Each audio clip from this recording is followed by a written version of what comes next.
Act 1 of Pygmalion by George Bernard Shaw. Act 1. Covent Garden at 11:15 p.m. Torrents of heavy summer rain. Cab whistles blowing frantically in all directions. Pedestrians running for shelter into the market and under the portico of St. Paul's Church, where there are already several people, among them a lady and her daughter in evening dress.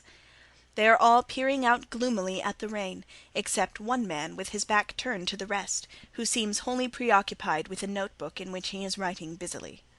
The church clock strikes the first quarter. I'm getting chilled to the bone. What can Freddie be doing all this time? He's been gone 20 minutes. Not so long. But he ought to have got us a cab by this. He won't get no cab, not until 11:30, missus, when they come back after dropping their theatre fares. But we must have a cab. We can't stand here until 11:30. It's too bad. Well, it ain't my fault, missus. If Freddie had a bit of gumption, he would have got one at the theatre door. What could he have done, poor boy? Other people got cabs. Why couldn't he? Freddie rushes in out of the rain from the Southampton Street side, and comes between them closing a dripping umbrella. He is a young man of 20, in evening dress, very wet around the ankles. Well, haven't you got a cab? There's not one to be had for love or money. Oh, Freddie, there must be one. You can't have tried. It's too tiresome. Do you expect us to go and get one ourselves? I tell you, they're all engaged. The rain was so sudden, nobody was prepared, and everybody had to take a cab. I've been to Charing Cross one way and nearly to Ludgate Circus the other, and they were all engaged. Did you try Trafalgar Square? There wasn't one at Trafalgar Square. Did you try? I tried as far as Charing Cross Station. Did you expect me to walk to Hammersmith? You haven't tried at all. You really are very helpless, Freddie. Go again, and don't come back until you have found a cab. I shall simply get soaked for nothing. And what about us? Are we to stay here all night in this draught with next to nothing on? You selfish pig. Oh, very well. I'll go. He opens his umbrella and dashes off strandwards, but comes into collision with a flower girl, who is hurrying in for shelter, knocking her basket out of her hands. Now then, Freddie, look where you're going, dear. Sorry. There's manners for you. 2 bunches of violets trod in the mud. She sits down on the plinth of the column, sorting her flowers, on the lady's right.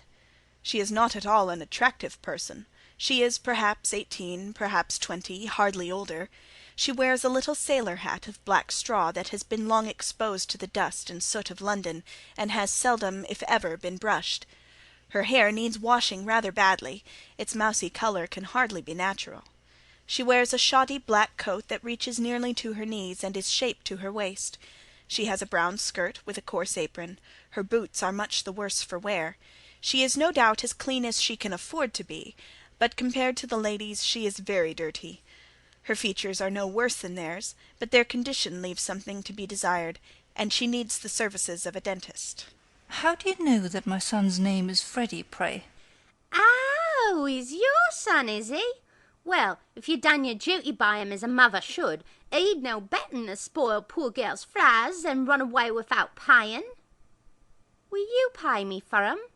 Do nothing of the sort, Mother. The idea. Please allow me, Clara. Have you any pennies? No. I've nothing smaller than 6pence. I'll give you change for a tenner, kind lady. Give it to me. Now, this is for your flowers. Thank you kindly, lady. Make her give you the change. These things are only a penny a bunch. Do hold your tongue, Clara. You can keep the change. Oh, thank you, lady. Now, tell me how you know that young gentleman's name. I didn't. I heard you call him by it. Don't try to deceive me. Who's trying to deceive you? I call him Freddie or Charlie, same as you might yourself if you was talking to a stranger and wish to be pleasant. 6pence thrown away. Really, Mamma, you might have spared Freddie that. An elderly gentleman of the amiable military type rushes in to shelter, and closes a dripping umbrella. He is in the same plight as Freddie, very wet about the ankles. He is in evening dress, with a light overcoat. He takes the place left vacant by the daughter's retirement. Phew.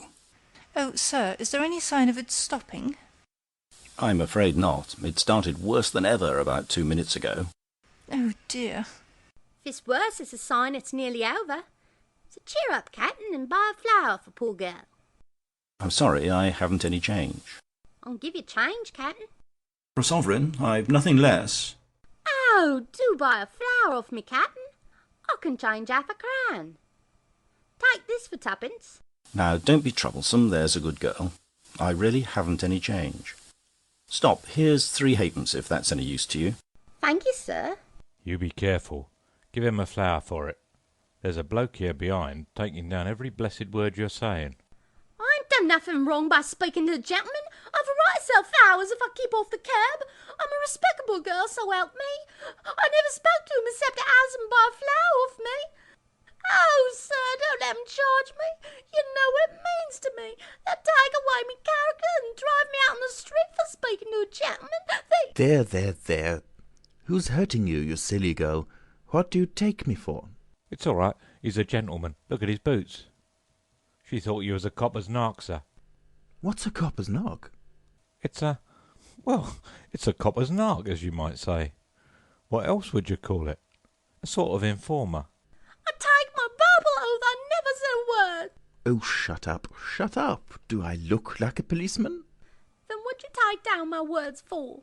How I know whether you took me down right? You just show me what you wrote about me. What's that? That ain't proper writing. I can't read that. I can. Cheer up, Captain. Now haul your flower for poor girl. Because I call him Captain. I meant no harm. Oh, sir, don't let him lay a charge against me for a word like that. You... Charge? I make no charge. Really, sir, if you're a detective, you need not begin protecting me against molestation by young women until I ask you. Anybody could see that the girl meant no harm. Of course they could. What business is it of yours? You mind your own affairs. He wants promotion, he does. Taking down people's words. Girl never said a word to him. What harm if she did? Nice thing a girl can't shelter from the rain without being insulted. He ain't a tech. He's a blooming busybody, that's what he is. I tell you, look at his boots. And how are all your people down at Chelsea? Who told you my people come from Chelsea? Never you mind. They did.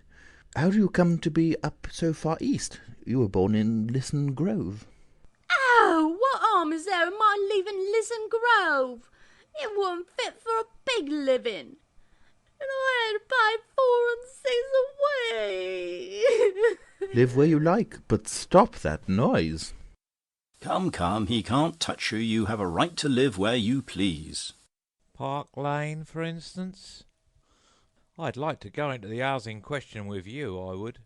I'm a good girl, I am. Do you know where I come from? Hoxton. Well, who said I didn't?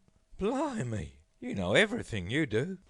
Ain't no cool man with me, he ain't. Of course he ain't. Don't you stand it from him. See here, what call have you to know about people what never offered to meddle with you? Where's your warrant? Yes, where's your warrant? Let him say what he likes. I don't want to have no truck with him. You take us for dirt under your feet, don't you? Catch you taking liberties with a gentleman. Yes, tell him where he come from if you want to go fortune-telling.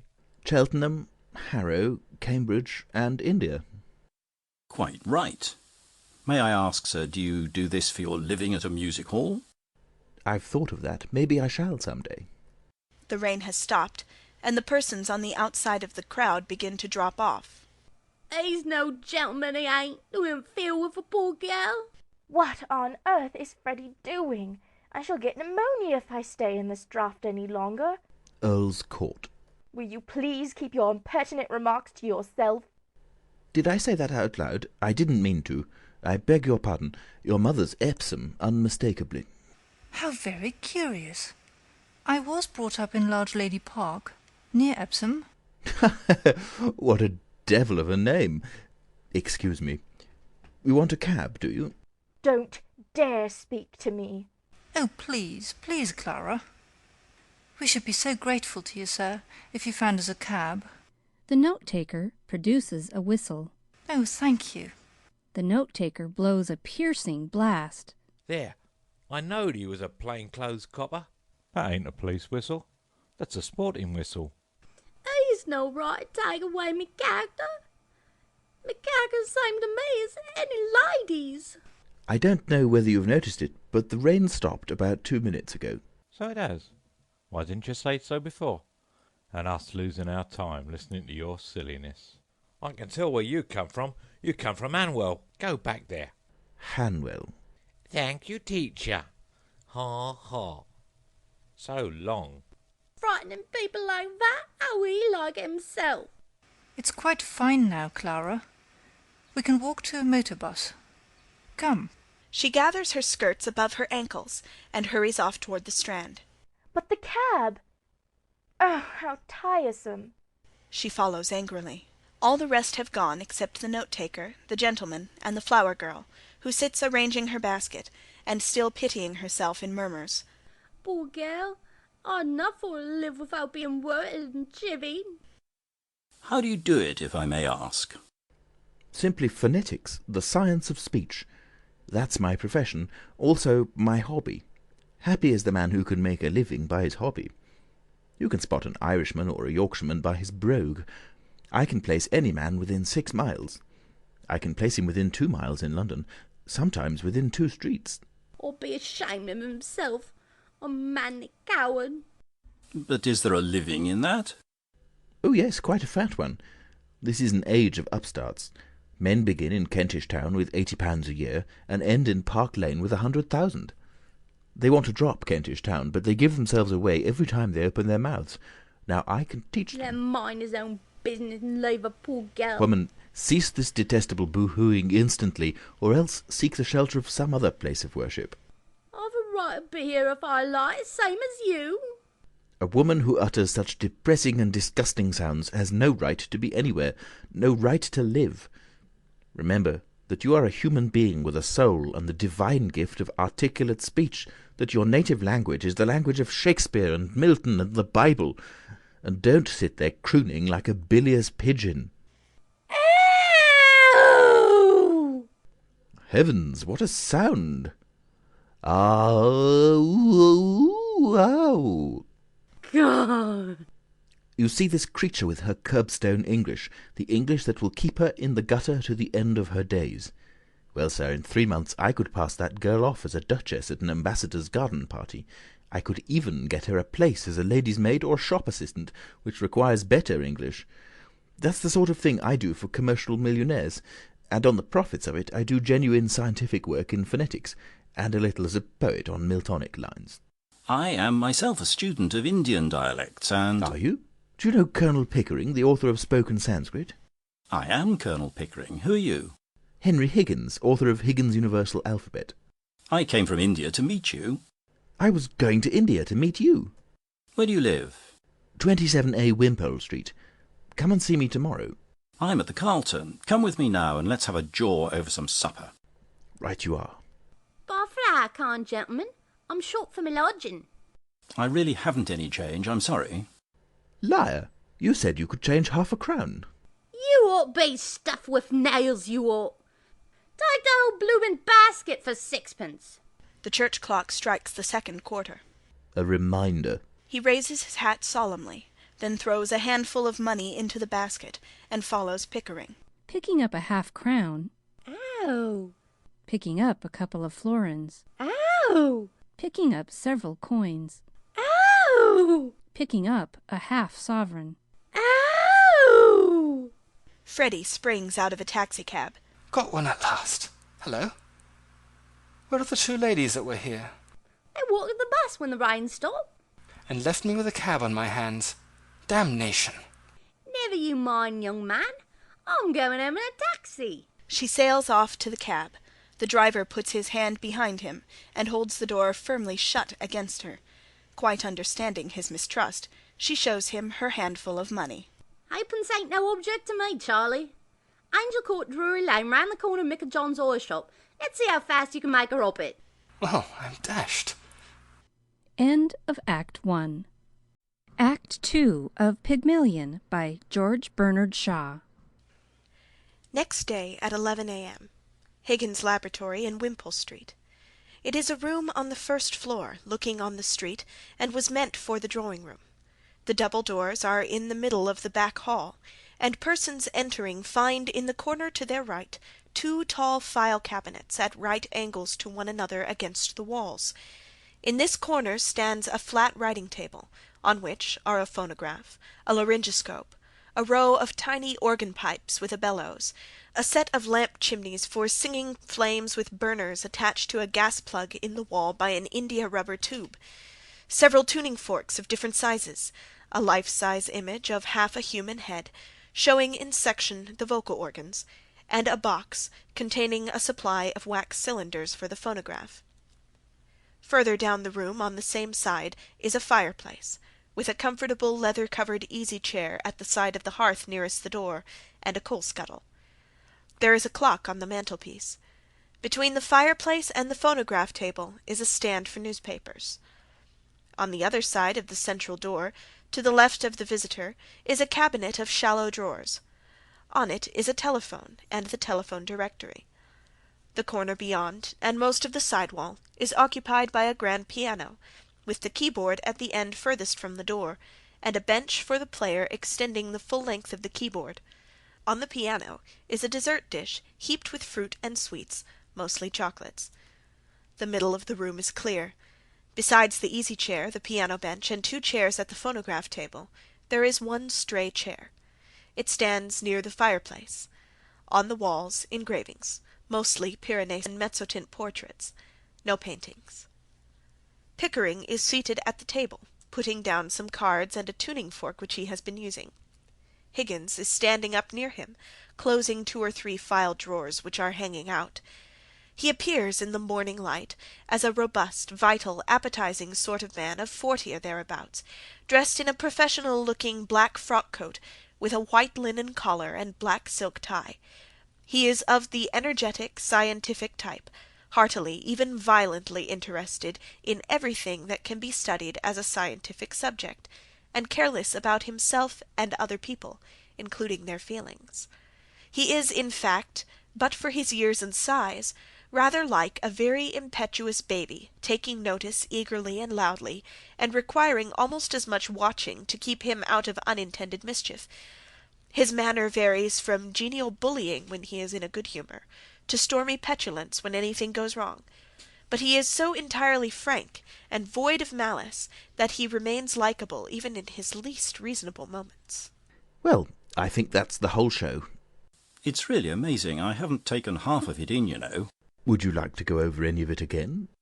Rising and coming to the fireplace, where he plants himself with his back to the fire. No, thank you, not now. I'm quite done up for this morning. Tired of listening to sounds? Yes, it's a fearful strain. I rather fancied myself because I can pronounce 24 distinct vowel sounds.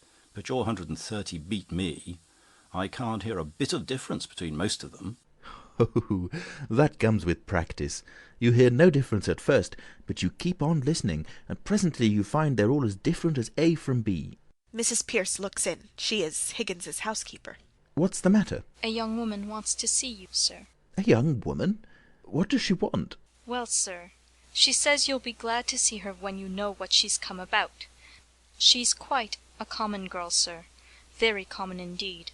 I should have sent her away, only I thought perhaps you wanted her to talk into your machines. I hope I've not done wrong, but really you see such queer people sometimes. You'll excuse me, I'm sure, sir. Oh, that's all right, Mrs. Pierce. Has she an interesting accent? Oh, something dreadful, sir, really. I don't know how you can take an interest in it. Let's have her up. Show her up, Mrs. Pierce. He rushes across to his working table and picks out a cylinder to use on the phonograph. Very well, sir. It's for you to say. This is a bit of luck. I'll show you how I make records. We'll set her talking, and then I'll take it down first in Bell's visible speech, then in broad rhomic, and then we'll get her on the phonograph so that you can turn her on as often as you like with the written transcript before you. This is the young woman, sir. The flower girl enters in state. She has a hat with 3 ostrich feathers, orange, sky blue, and red.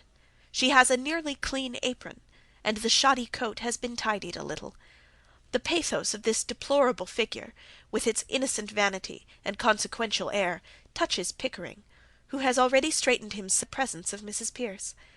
But as to Higgins, the only distinction he makes between men and women is that when he is neither bullying nor exclaiming to the heavens against some featherweight cross, he coaxes women as a child coaxes its nurse when it wants to get anything out of her. Why, this is the girl I jotted down last night. She's no use. I've got all the records I want of Listen Grove lingo, and I'm not going to waste another cylinder on it. Be off with you. I don't want you. Don't you be so saucy. You ain't heard what I come for yet. Do you tell him I come in a taxi? Nonsense, girl. What, do you think a gentleman like Mr. Higgins cares what you came in? Oh, we are proud. He ain't above giving lessons, not him. I heard him say so. Well, I ain't come here to ask for any compliment, and if me money's not good enough, I can go elsewhere. Good enough for what? Good enough for you. Now you know, don't you? I'm come to have lessons, I am, and to pay for 'em too, make no mistake. Well, what do you expect me to say to you? Well, if you was a gentleman, you might ask me to sit down, I think.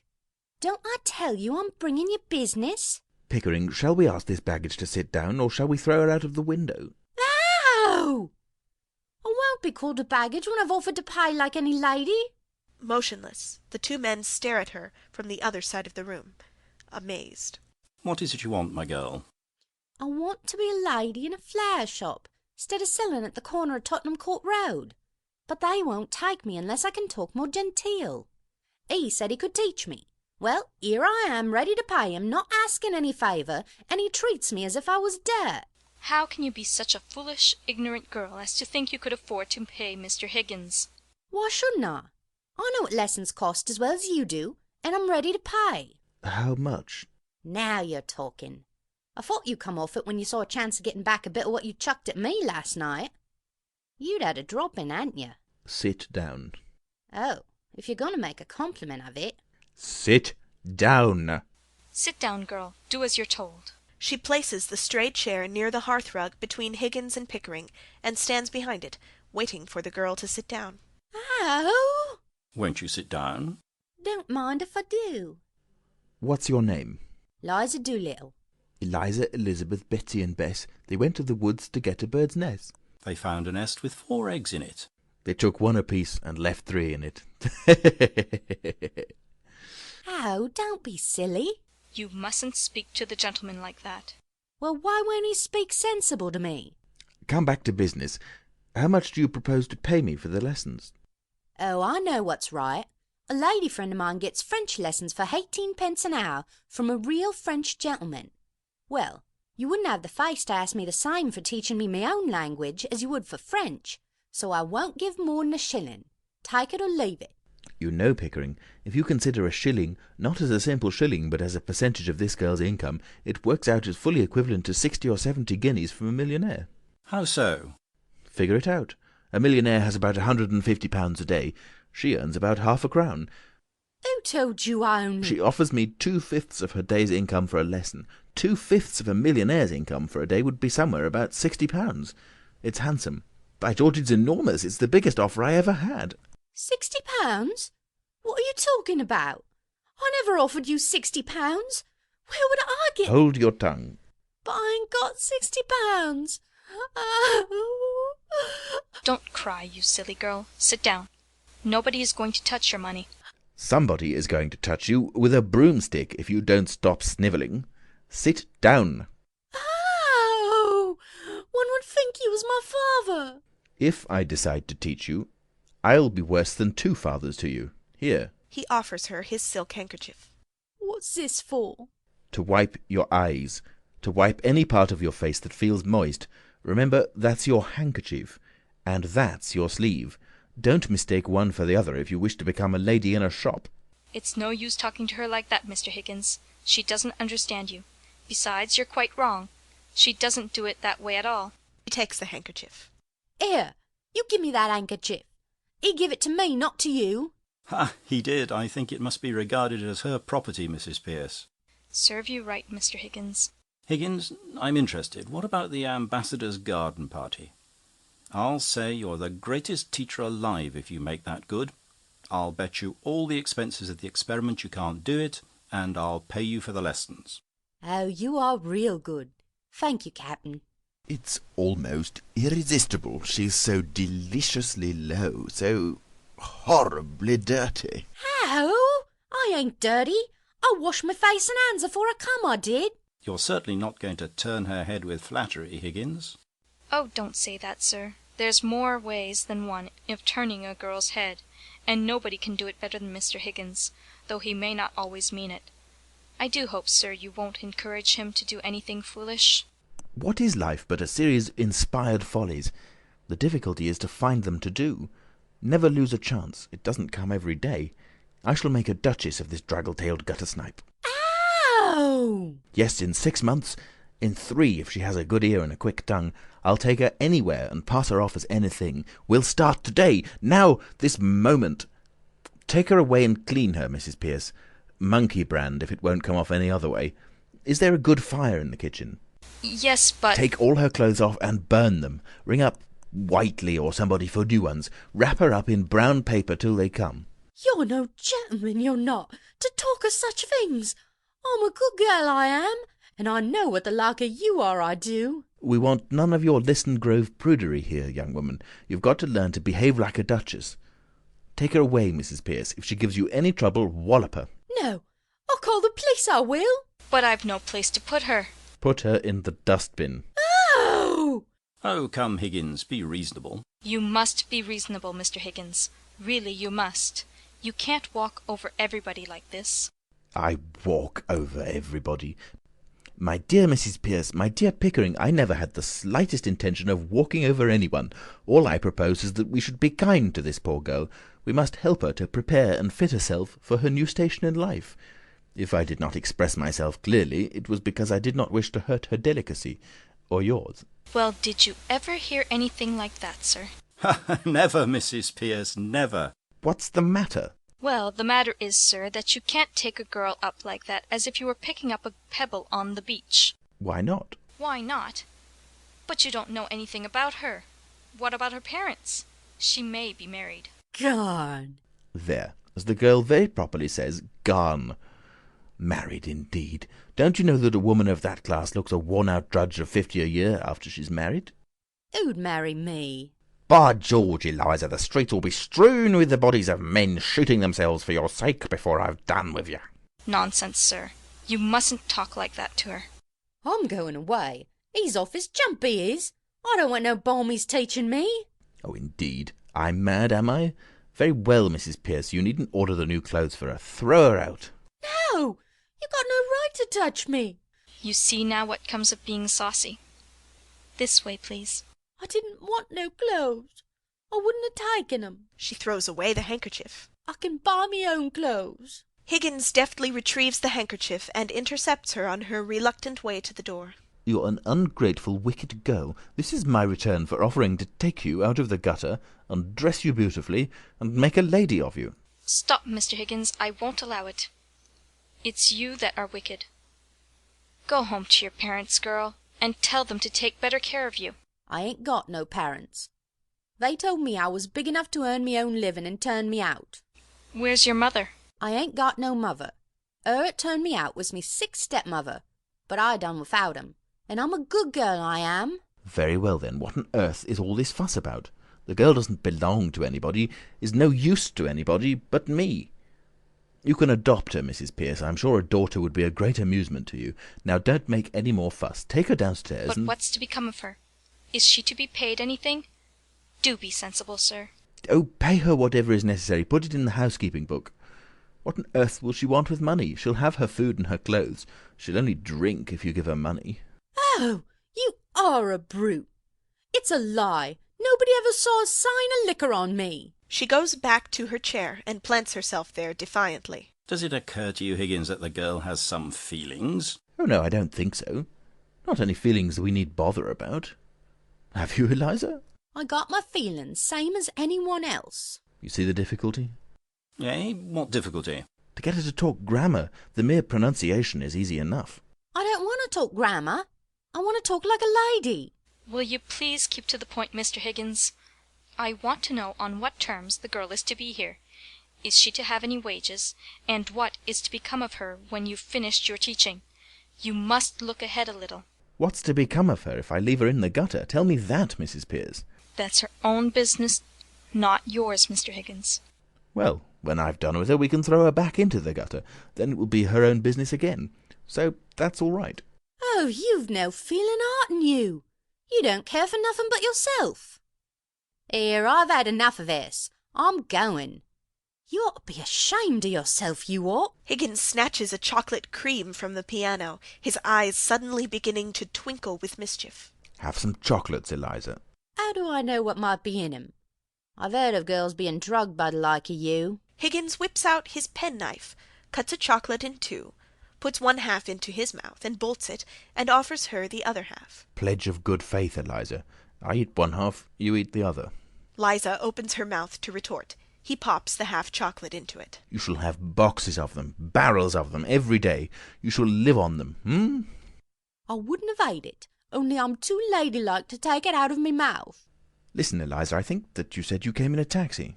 Well, what if I did? I've as good a right to take a taxi as anyone else. You have, Eliza, and in future you shall have as many taxis as you want. You shall go up and down and round the town in a taxi every day. Think of that, Eliza. Mr. Higgins, you're tempting the girl. It's not right. She should think of the future. At her age? Nonsense. Time enough to think of the future when you haven't any future to think of. No, Eliza, do as this lady does. Think of other people's futures, but never think of your own. Think of chocolates and taxis and gold and diamonds. No, I don't want no gold and no diamonds. I'm a good girl, I am. She sits down again with an attempt at dignity. You shall remain so, Eliza, under the care of Mrs. Pearce, and you shall marry an officer in the Guards with a beautiful moustache, the son of a marquis, who will disinherit him for marrying you, but will relent when he sees your beauty and goodness. Excuse me, Higgins, but I really must interfere. Mrs. Pearce is quite right. If this girl is to put herself in your hands for 6 months for an experiment in teaching, she must understand thoroughly what she's doing. How can she? She's incapable of understanding anything. Besides, do any of us understand what we're doing? If we did, would we ever do it? Very clever, Higgins, but not sound sense. Miss Doolittle? Oh! There. That's all you get out of Eliza. Ah, whoa! No use explaining. As a military man, you ought to know that. Give her her orders. That's what she wants. Eliza, you are to live here for the next 6 months, learning how to speak beautifully like a lady in a florist's shop. If you're good and do whatever you're told, you shall sleep in a proper bedroom and have lots to eat, and money to buy chocolates and take rides in taxis. If you're naughty and idle, you will sleep in the back kitchen among the black beetles, and be walloped by Mrs. Pearce with a broomstick. At the end of 6 months, you shall go to Buckingham Palace in a carriage, beautifully dressed. If the king finds out you're not a lady, you will be taken by the police to the Tower of London, where your head will be cut off as a warning to other presumptuous flower girls.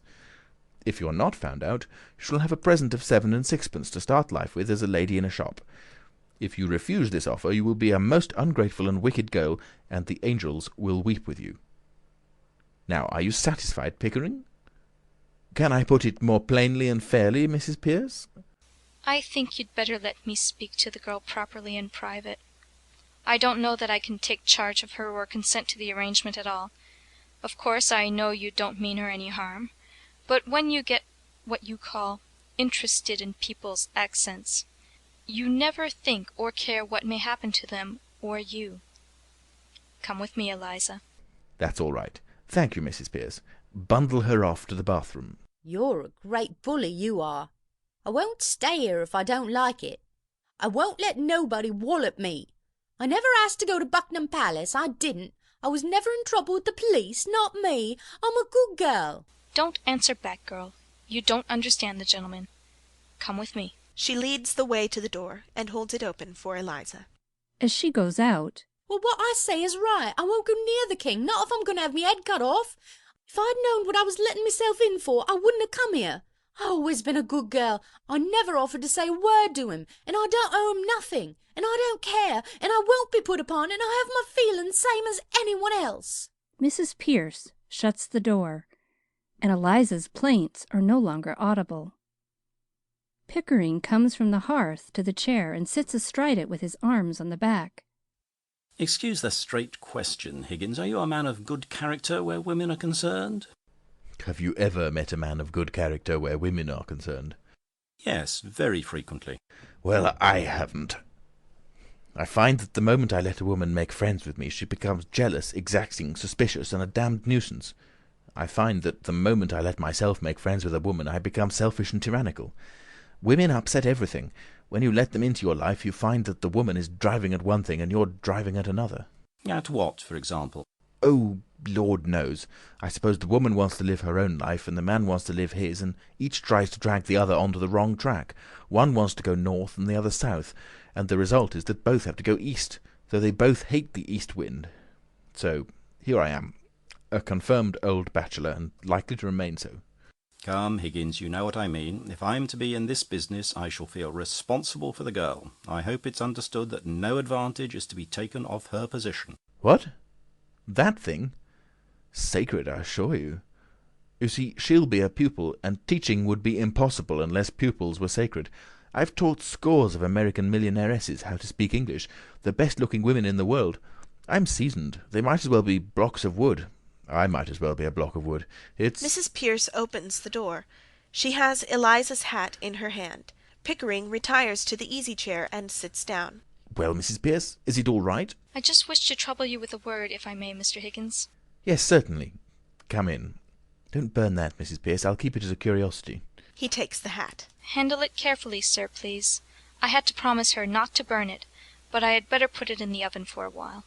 Putting it down hastily on the piano. Thank you. Well, what have you to say to me? Am I in the way? Not at all, sir. Mr. Higgins, will you please be very particular what you say before the girl? Of course. I'm always particular about what I say. Why do you say this to me? No, sir, you're not at all particular when you've mislaid anything, or when you get a little impatient. Now, it doesn't matter before me. I'm used to it. But you really must not swear before the girl. I swear? I never swear. I detest the habit. What the devil do you mean? That's what I mean, sir. You swear a great deal too much. I don't mind your damning and blasting and what the devil and where the devil and who the devil... Really, Mrs. Pierce, this language from your lips... But there is a certain word I must ask you not to use. The girl has just used it herself because the bath was too hot. It begins with the same letter as bath. She knows no better. She learnt it at her mother's knee. But she must not hear it from your lips. I cannot charge myself with having ever uttered it, Mrs. Pierce. She looks at him steadfastly. He adds, hiding an uneasy conscience with a judicial air, Except perhaps in a moment of extreme and justifiable excitement. Only this morning, sir, you applied it to your boots, to the butter, and to the brown bread. Oh, that. Mere alliteration, Mrs. Pierce, natural to a poet. Well, sir, whatever you choose to call it, I beg you not to let the girl hear you repeat it. Oh, very well, very well. Is that all? No, sir. We shall have to be very particular with this girl as to personal cleanliness. Certainly. Quite right. Most important. I mean not to be slovenly about her dress, or untidy in leaving things about. Just so. I intended to call your attention to that. It is these little things that matter, Pickering. Take care of the pence, and the pounds will take care of themselves, as is true of personal habits as of money. Yes, sir. Then might I ask you not to come to breakfast in your dressing-gown, or at any rate not to use it as a napkin to the extent you do, sir. And if you would be so good as to not eat everything off the same plate, and to remember not to put the porridge saucepan out of your hand on the clean tablecloth, it would be a better example to the girl. You know you nearly choked yourself with a fishbone in the jam only last week. I may do these things sometimes, in absence of mind, but surely I don't do them habitually. By the way, my dressing-gown smells most damnably of benzine. No doubt it does, Mr. Higgins. But if you will wipe your fingers... Oh, very well, very well. I'll wipe them in my hair in future. I hope you're not offended, Mr. Higgins. Not at all, not at all. You're quite right, Mrs. Pierce. I shall be particularly careful before the girl. Is that all? No, sir. Might she use some of those Japanese dresses you brought from abroad? I really can't put her back into her old things. Certainly. Anything you like. Is that all? Thank you, sir. That's all. She goes out. You know, Pickering, that woman has the most extraordinary ideas about me. Here I am, a shy, diffident sort of man. I've never been able to feel really grown up and tremendous like other chaps. and yet she's firmly persuaded that I'm an arbitrary, overbearing, bossing kind of person. I can't account for it. Mrs. Pierce returns. If you please, sir, the trouble's beginning already. There's a dustman downstairs, Alfred Doolittle, wants to see you. He says you have his daughter here. Phew, I say. Send the blackguard up. Oh, very well, sir. He may not be a blackguard, Higgins. Nonsense, of course he's a blackguard. Whether he is or not, I'm afraid we shall have some trouble with him. Oh no, I think not. If there's any trouble, he shall have it with me, not I with him. And we are sure to get something interesting out of him. About the girl? No, I mean his dialect. Oh. Doolittle, sir. She admits Doolittle and retires. Alfred Doolittle is an elderly but vigorous dustman, clad in the costume of his profession, including a hat with a back brim covering his neck and shoulders. He has well-marked and rather interesting features, and seems equally free from fear and conscience. He has a remarkably expressive voice, the result of a habit of giving vent to his feelings without reserve. His present pose is that of wounded honour and stern resolution. Professor Higgins? Here, good morning. Sit down. Morning, Governor. I come about a very serious matter, Governor. Brought up in Hounslow. Mother Welsh, I should think. What do you want, Doolittle? I want me daughter. That's what I want. See? Of course you do. You're her father, aren't you? You don't suppose anybody else wants her, do you? I'm glad to see you have some spark of family feeling left. She's upstairs. Take her away at once. What? Take her away? Do you suppose I'm going to keep your daughter for you? Now, look here, Governor. Is this reasonable? Is it fair to take advantage of a man like this? The girl belongs to me. You got her. Now, where do I come in? Your daughter had the audacity to come to my house and ask her how to teach her how to speak properly, so that she could get a place in a flower shop. This gentleman and my housekeeper have been here all the time. How dare you come here and attempt to blackmail me? You sent her here on purpose. No, Governor. You must have. How else could you possibly know that she is here? Don't take a man up like that, Governor. The police shall take you up. This is a plot to extort money by threats. I shall telephone for the police. He goes resolutely to the telephone and opens the directory. Have I asked you for a brass farthing? I leave it to the gentleman here. Have I said a word about money? What else did you come for? Well, what would a man come for? Be human, Governor. Alfred, did you put her up to it? So help me, Governor, I never did. I take me Bible oath I ain't seen the girl these 2 months past. Then how did you know she was here? I'll tell you, Governor, if you'll only let me get a word in. I'm willing to tell you, I'm wanting to tell you, I'm waiting to tell you. Pickering, this chap has a certain natural gift of rhetoric. Observe the rhythm of his native wood notes wild. I'm willing to tell you, I'm wanting to tell you, I'm waiting to tell you. Sentimental rhetoric. That's the Welsh strain in him. It also accounts for his mendacity and dishonesty. Oh, please, Higgins, I'm West Country myself. How did you know the girl was here if you didn't send her? It was like this, Governor. The girl took a boy in a taxi to give him a jaunt. Son of her landlady is. He hung about on the chance of her giving him another ride home. Well, she sent him back for her luggage when she heard you was willing for her to stop here. I met the boy at the corner of Longacre and Endell Street. Public house, yes. A poor man's club, Governor. And why shouldn't I? Do let him tell his story, Higgins. He told me what was up. And I ask you, what was my feelings and my duty as a father?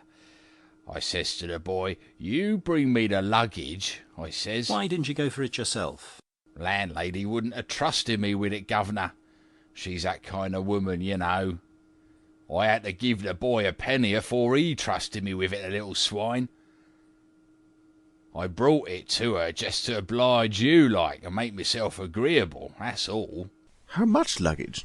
Musical instrument, Governor. Few pictures, trifle of jewellery, and a bird cage.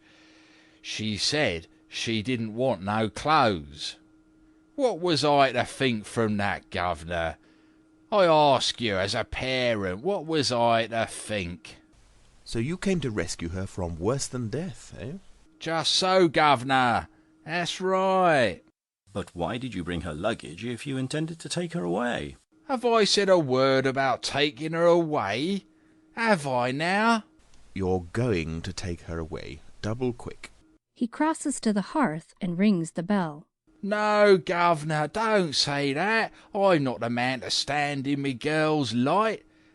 Here's a career opening for her, as you might say, and... Mrs. Pierce opens the door and awaits orders.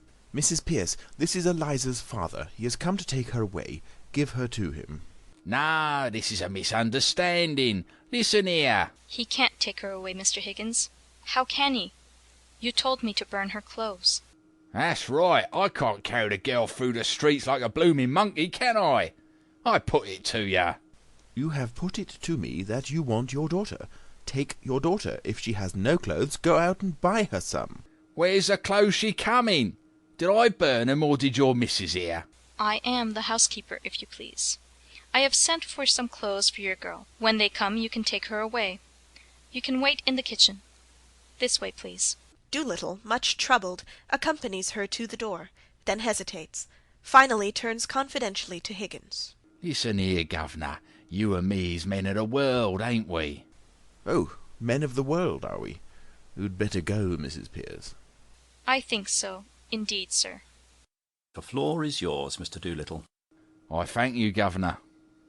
Well, the truth is, I've sort of taken a fancy to you, governor, and if you want the girl, I'm not so set on having her back home again, but what I might be open to an arrangement. Regarded in the light of a young woman, she's a fine, handsome girl. As a daughter, she's not worth her keep. And so I tell you straight, all I ask is me rights as her father, and you're the last man alive to expect me to let her go for nothing. For I can see you're one of the straight sort, governor. Well, what's a £5 note to you? And what's Eliza to me? I think you ought to know, Doolittle, that Mr. Higgins' intentions are entirely honourable. Course they are, governor. If I thought they weren't, I'd ask 50. Do you mean to say, you callous rascal, that you would sell your daughter for £50? Not in a general way, I wouldn't. But to oblige a gentleman like you, I'd do a good deal, I do assure you. Have you no morals, man? Can't afford 'em, governor. Neither could you if you was as poor as me. Not that I mean any harm, you know, but if Liza is going to have a bit out of this, why not me too? I don't know what to do, Pickering. There can be no question that as a matter of morals it's a positive crime to give this chap a farthing, and yet I feel a sort of rough justice in his claim. That's it, governor, that's all I say. A father's heart, as it were. Well, I know the feeling, but really it seems hardly right... Don't say that, governor. Don't look at it that way. What am I, governors both? I ask you, what am I? I'm one of the undeserving poor, that's what I am. Think of what that means to a man. It means he's up against middle-class morality all the time. If there's anything going and I put in for a bit of it, it's always the same story. You're undeserving, so you can't have it. But my needs is as great as the most deserving widows that ever got money out of 6 different charities in 1 week for the death of the same husband. I don't need less than a deserving man, I need more. I don't eat less hearty than him, and I drink a lot more. I want a bit of amusement, 'cause I'm a thinking man. I want cheerfulness and a song and a band when I feel low. Well, they charge me just the same for everything as they charge the deserving. What is middle-class morality, eh? Just an excuse for never giving me anything. Therefore, I ask you, as 2 gentlemen, not to play that game on me. I'm playing straight with you. I ain't pretending to be deserving. I'm undeserving, and I mean to go on being undeserving. I like it, and that's the truth. Will you take advantage of a man's nature to do him out of the price of his own daughter, what he's brought up and fed and clothed by the sweat of his brow until she's growed big enough to be interesting to you gentlemen? Is £5 unreasonable? I put it to you, and I leave it to you. Pickering, if we were to take this man in hand for 3 months, he could choose between a seat in the cabinet and a popular pulpit in Wales. What do you say to that, Doolittle? Not me, governor, thank you kindly. I've heard all the preachers and all the prime ministers, for I'm a thinking man, and game for politics or religion or social reform, same as all the other amusements. And I tell you, it's a dog's life any way you look at it. Undeserving poverty, that's my line. Taking one station in society with another, it's the only one that has any ginger in it to my taste. I suppose we must give him a fiver. He'll make a bad use of it, I'm afraid. Not me, governor, so help me I won't. Don't you be afraid that I'll save it and spare it and live idle on it. There won't be a penny of it left by Monday. I'll have to go to work same as if I'd never had it. It won't pauperise me, you bet. Just one good spree for myself and the missus, giving pleasure to ourselves and employment to others, and satisfaction to you to think it's not been throwed away. You couldn't spend it better. This is irresistible. Let's give him 10.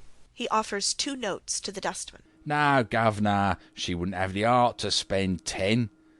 And perhaps I shouldn't either. £10 is a lot of money. It makes a man feel prudent like.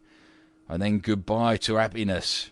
You give me what I asked for, governor. Not a penny more and not a penny less. Why don't you marry that missus of yours? I rather draw the line at encouraging that sort of immorality.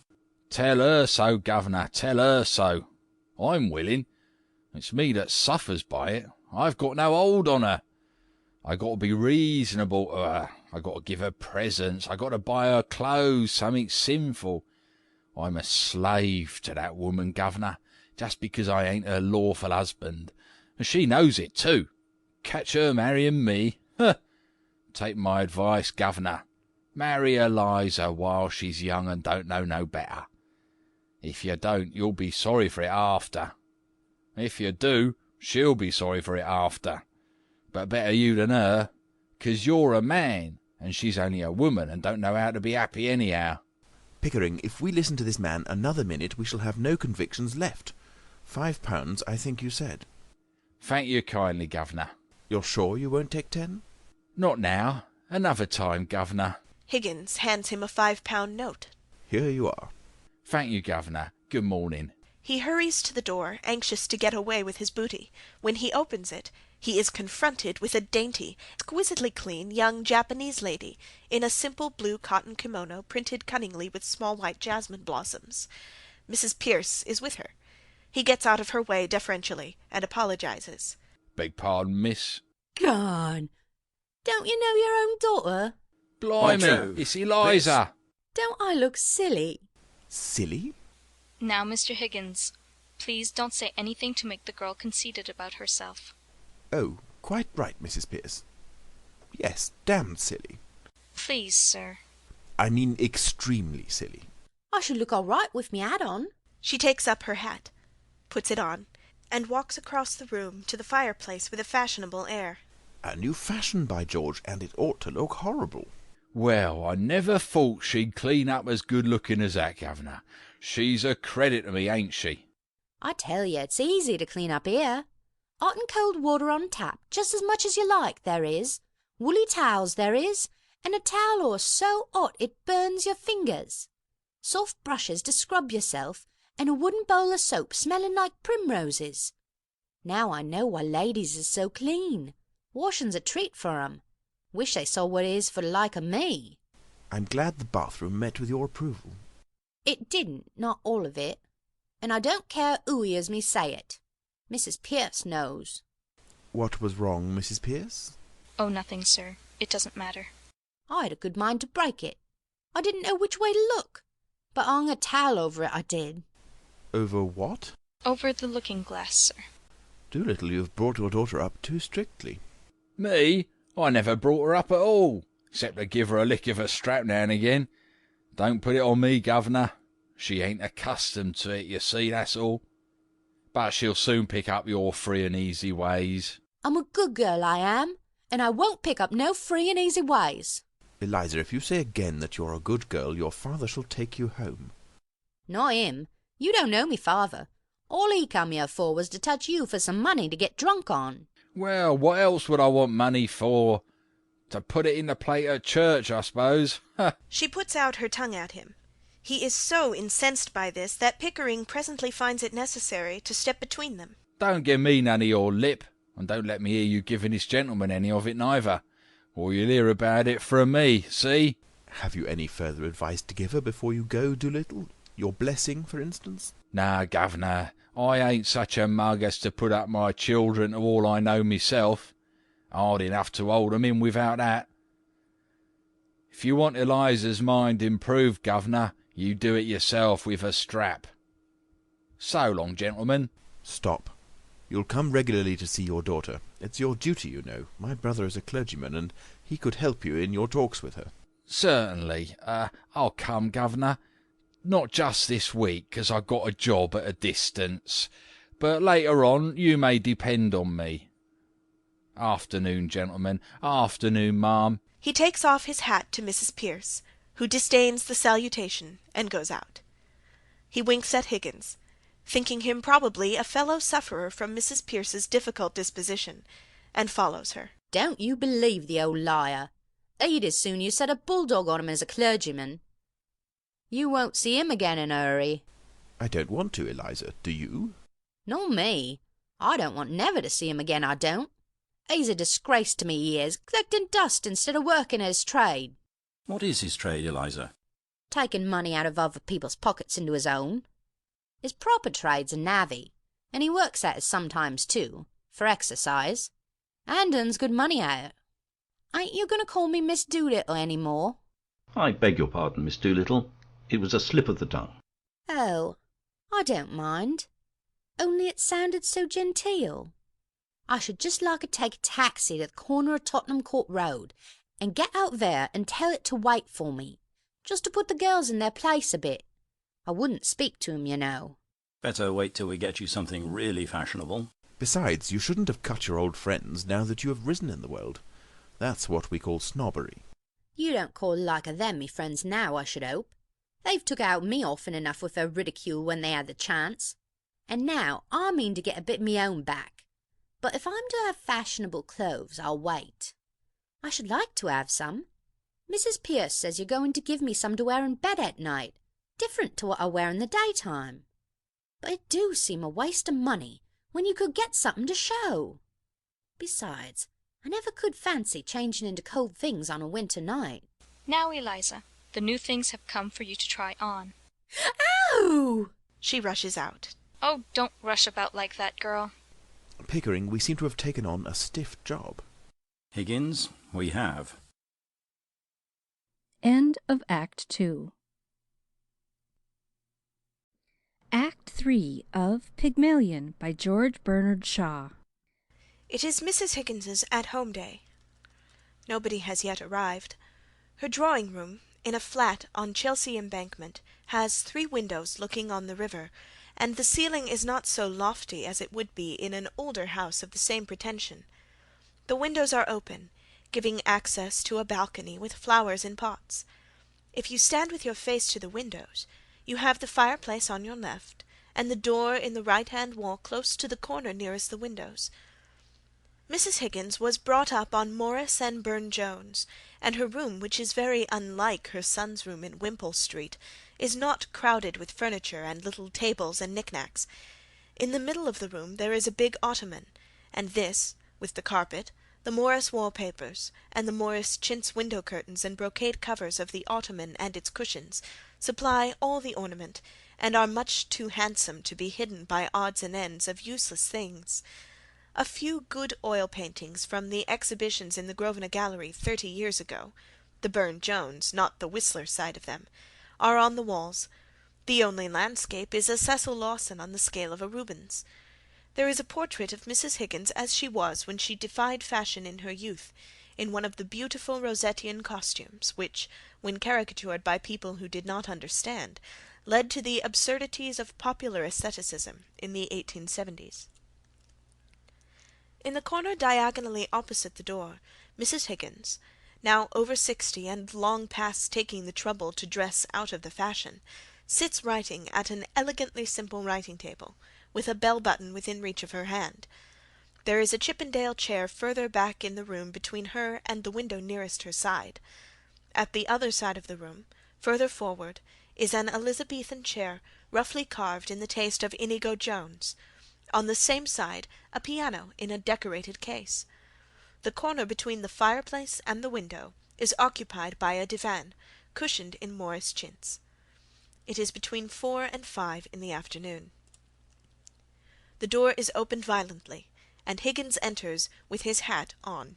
"Henry, what are you doing here today? It's my at-home day. You promised not to come." As he bends to kiss her, she takes his hat off and presents it to him. Oh, bother. He throws the hat down on the table. "Go home at once." I know, Mother. I came on purpose. "But you mustn't. I'm serious, Henry. You offend all my friends. They stop coming whenever they meet you." Nonsense. I know I have no small talk, but people don't mind. "Oh, don't they? Small talk indeed. What about your large talk? Really, dear, you mustn't stay." I must. I've a job for you, a phonetic job.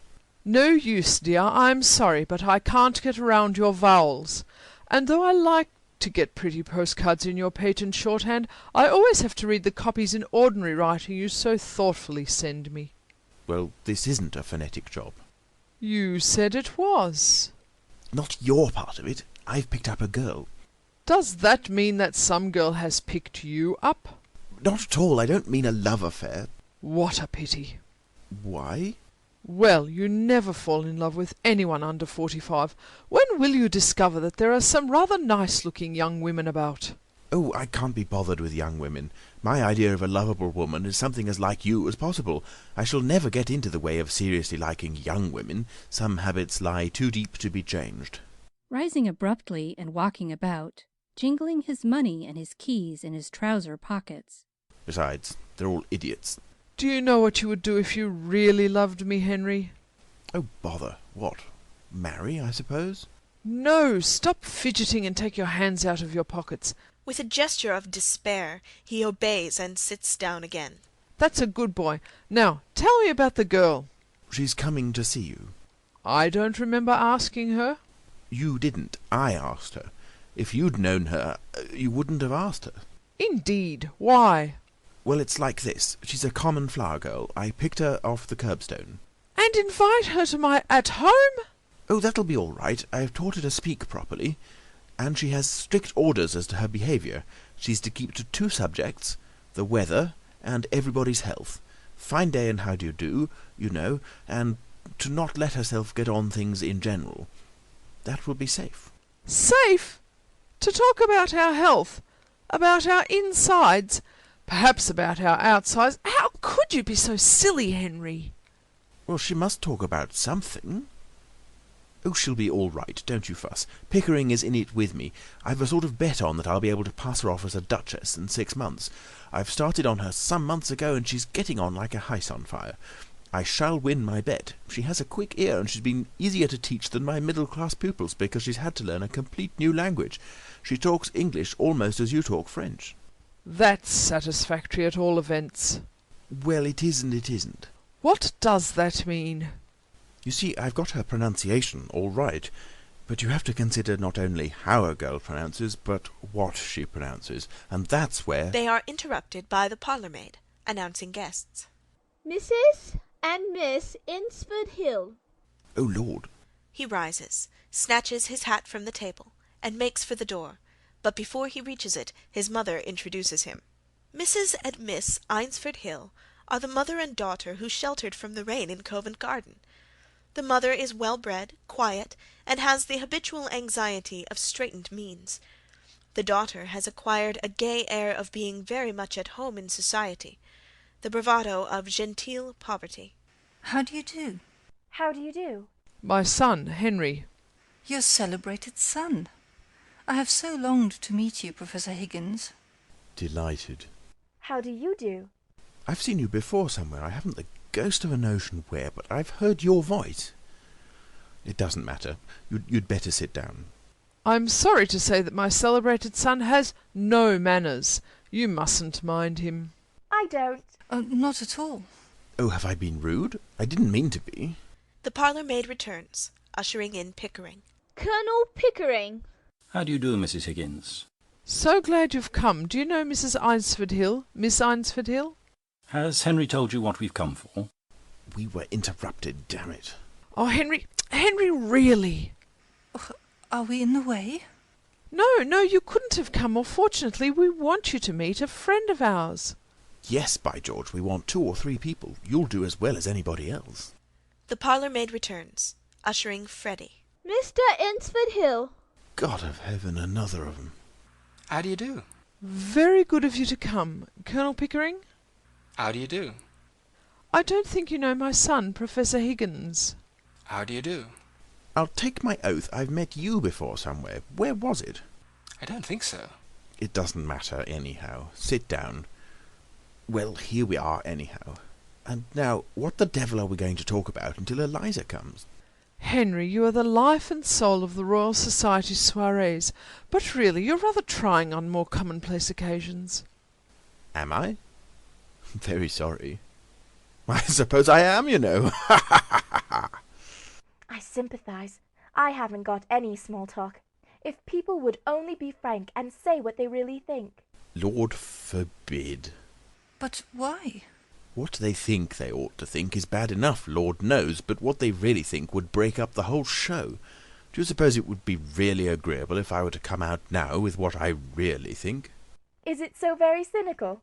Cynical? Who the dickens said it was cynical? I mean, it wouldn't be decent. Oh, I'm sure you don't mean that, Mr. Higgins. You see, we're all savages, more or less. We're supposed to be civilized and cultured, to know all about poetry and philosophy and art and science and so on. But how many of us know even the meanings of these names? What do you know of poetry? What do you know of science? What does he know of art or science or anything else? What the devil do you imagine I know of philosophy? Or of manners, Henry. Miss Doolittle. Here she is, Mother. He stands on tiptoe and makes signs over his mother's head to Eliza to indicate to her which lady is her hostess. Eliza, who is exquisitely dressed, produces an impression of such remarkable distinction and beauty as she enters that they all rise, quite flustered. Guided by Higgins's signals, she comes to Mrs. Higgins with studied grace. How do you do, Mrs. Higgins? Mr. Higgins told me I might come. Quite right. I'm very glad indeed to see you. How do you do, Miss Doolittle? Colonel Pickering, is it not? I feel sure we have met before, Mrs. Doolittle. I remember your eyes. How do you do? My daughter, Clara. How do you do? How do you do? I've certainly had the pleasure. My son, Freddie. How do you do? By George, yes, it all comes back to me. Covent Garden. What a damn thing. Henry, please, don't sit on my writing table. You'll break it. Sorry. Higgins goes to the divan, stumbling into the fender and over the fire irons on his way, extricating himself with muttered imprecations, and finishing his disastrous journey by throwing himself so impatiently on the divan that he almost breaks it. Mrs. Higgins looks at him, but controls herself and says nothing. A long and painful pause ensues. Will the train, do you think? The shallow depression in the west of these islands is likely to move slowly in an easterly direction. There are no indications of any great change in the barometrical situation. Ha ha! How awfully funny! What is wrong with that, young man? I bet I got it right. Killing. I'm sure I hope it won't turn cold. There's so much influenza about. It runs right through our whole family, regularly, every spring. My aunt died of influenza, so they said, but it's my belief they'd done the old woman in. Done her in? Yes, Lord love you. Why should she die of influenza? She come through diphtheria right enough the year before. I saw her with my own eyes. Fairly blue with it she was. They all thought she was dead. But my father, he kept ladling gin down her throat till she came to, so sudden that she bit the bowl off the spoon. Dear me! What call would a woman with that strength in her have to die of influenza? What become of her new straw hat that should have come to me? Somebody pinched it. And what I say is, them as pinched it done her in. What does doing her in mean? Oh, that's the new small talk. To do a person in means to kill them. You surely don't believe that your aunt was killed? Do I not? Them she lived with would have killed her for a hat pin, let alone a hat. But it can't have been right for your father to pour spirits down her throat like that. It might have killed her. Not her. Gin was mother's milk to her. Besides, he'd poured so much down his own throat that he knew the good of it. Do you mean that he drank? Drank? My word, something chronic. How dreadful for you. Not a bit. It never did him no harm, what I could see. But then he did not keep it up regular. On the burst, as you might say, from time to time. And always more agreeable when he'd had a drop in. When he was out of work, my mother used to give him fourpence, and tell him to go out and not come back until he'd drunk himself cheerful and loving like. There's lots of women has to make their husbands drunk to make them fit to live with. You see, it's like this. If a man has a bit of a conscience, it always takes him when he's sober, and then it makes him low-spirited. A drop of booze just takes that off and makes him happy. Here, what are you sniggering at? The new small talk. You do it so awfully well. If I was doing it proper, what was you laughing at? Have I said anything I oughtn't? Not at all, Miss Doolittle. Well, that's a mercy anyhow. What I always say is... Ahem. Well, I must go. They all rise. Freddy goes to the door. So pleased to have met you. Goodbye. Goodbye. Goodbye, Colonel Pickering. Goodbye, Miss Doolittle. Goodbye, all. Are you walking across the park, Miss Doolittle? If so... Walk? Not bloody likely. I am going in a taxi. Pickering gasps and sits down. Freddy goes out on the balcony to catch another glimpse of Eliza. Well, I really can't get used to the new ways. Oh, it's all right, Mamma. Quite right. People will think we never go anywhere or see anybody if you're so old-fashioned.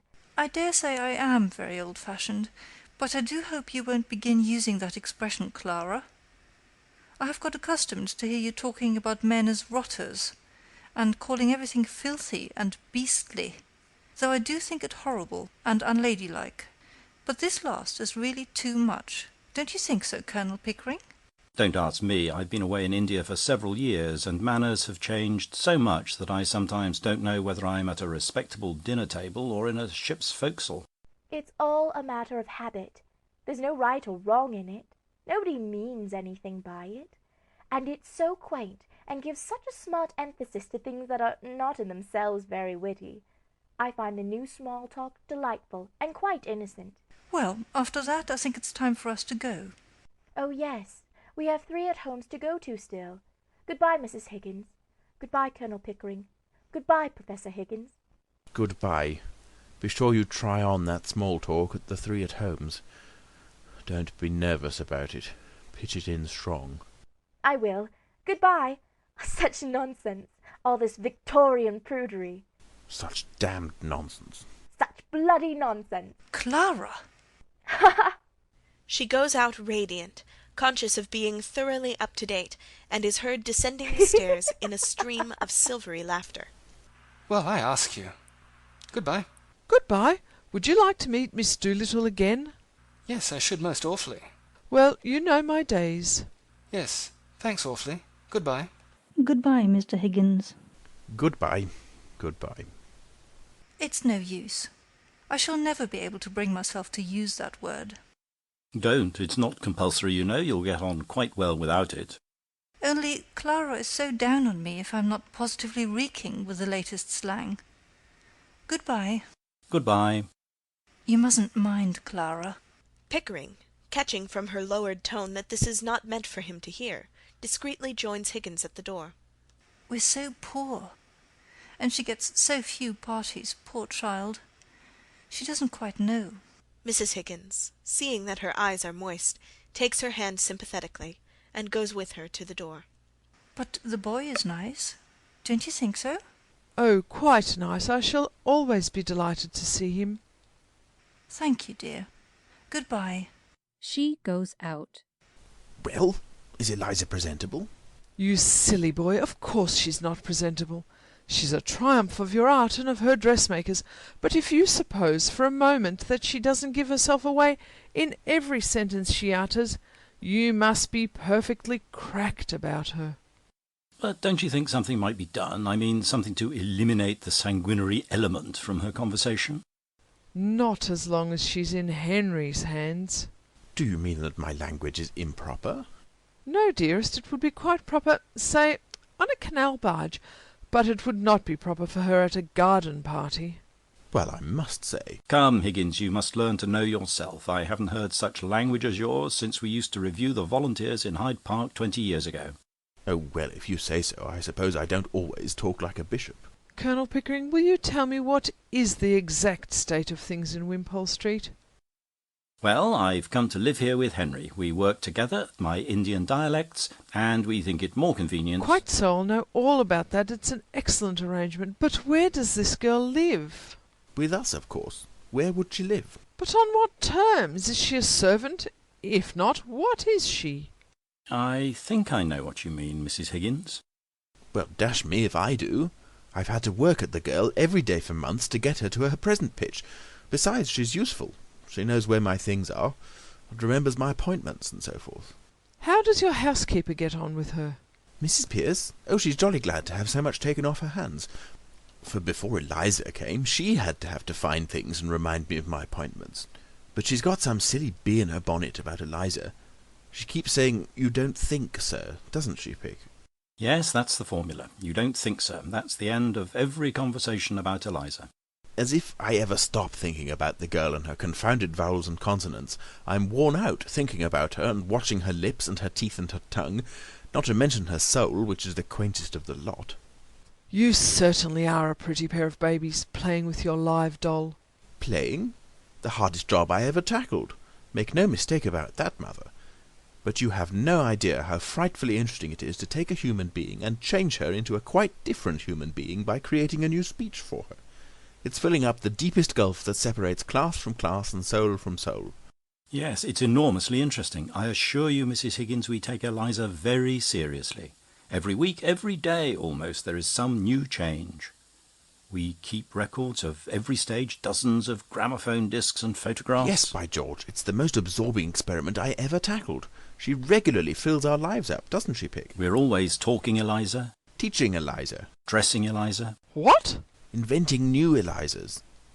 You know, she has the most extraordinary quickness of ear. I assure you, my dear Mrs. Higgins, that girl... Just like a parrot. I've tried her with... is a genius. She can play the piano quite beautifully. Every possible sort of sound that a human being can make. We have taken her to classical concerts and to music. Continental dialects, African dialects, Hottentot, halls, and it's all the same to her. She plays everything. Glicks, things it took me years to get hold of, and she hears right off when she comes home, whether it's... picks them up like a shot, right away, as if she had... Beethoven and Brahms, or Lehar and Lionel Monckton. Been at it her whole life. Though 6 months ago she'd never as much as touched a piano. Shh, shh, shh, shh. I beg your pardon. Sorry, when Pickering starts shouting, nobody can get a word in edgeways. Be quiet, Henry. Colonel Pickering, don't you realise that when Eliza walked into Wimpole Street, something walked in with her? Her father did, but Henry soon got rid of him. It would have been more to the point if her mother had. But as her mother didn't, something else did. But what? A problem.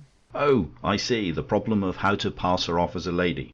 I'll solve that problem. I've half solved it already. No, you two infinitely stupid male creatures. The problem of what's to be done with her afterwards. I don't see anything in that. She can go her own way with all the advantages I've given her.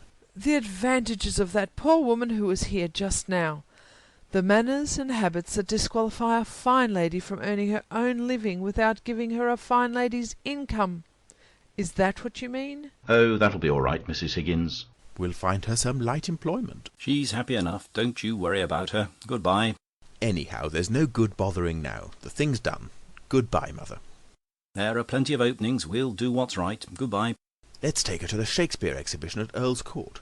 Yes, let's. Her remarks will be delicious. She'll mimic all the people for us when we get home. Ripping. Mrs. Higgins rises with an impatient bounce and returns to her work at the writing table. She sweeps a litter of disarranged papers out of her way, snatches a sheet of paper from her stationery case, and tries resolutely to write. At the third line she gives it up, flings down her pen, grips the table angrily, and exclaims, "Oh, men, men, men!" End of Act 3. Act 4. The Wimpole Street Laboratory. Midnight. Nobody in the room. The clock on the mantelpiece strikes 12. The fire is not alight. It is a summer night. Presently Higgins and Pickering are heard on the stairs. I say, Pick, lock up, will you? I shan't be going out again.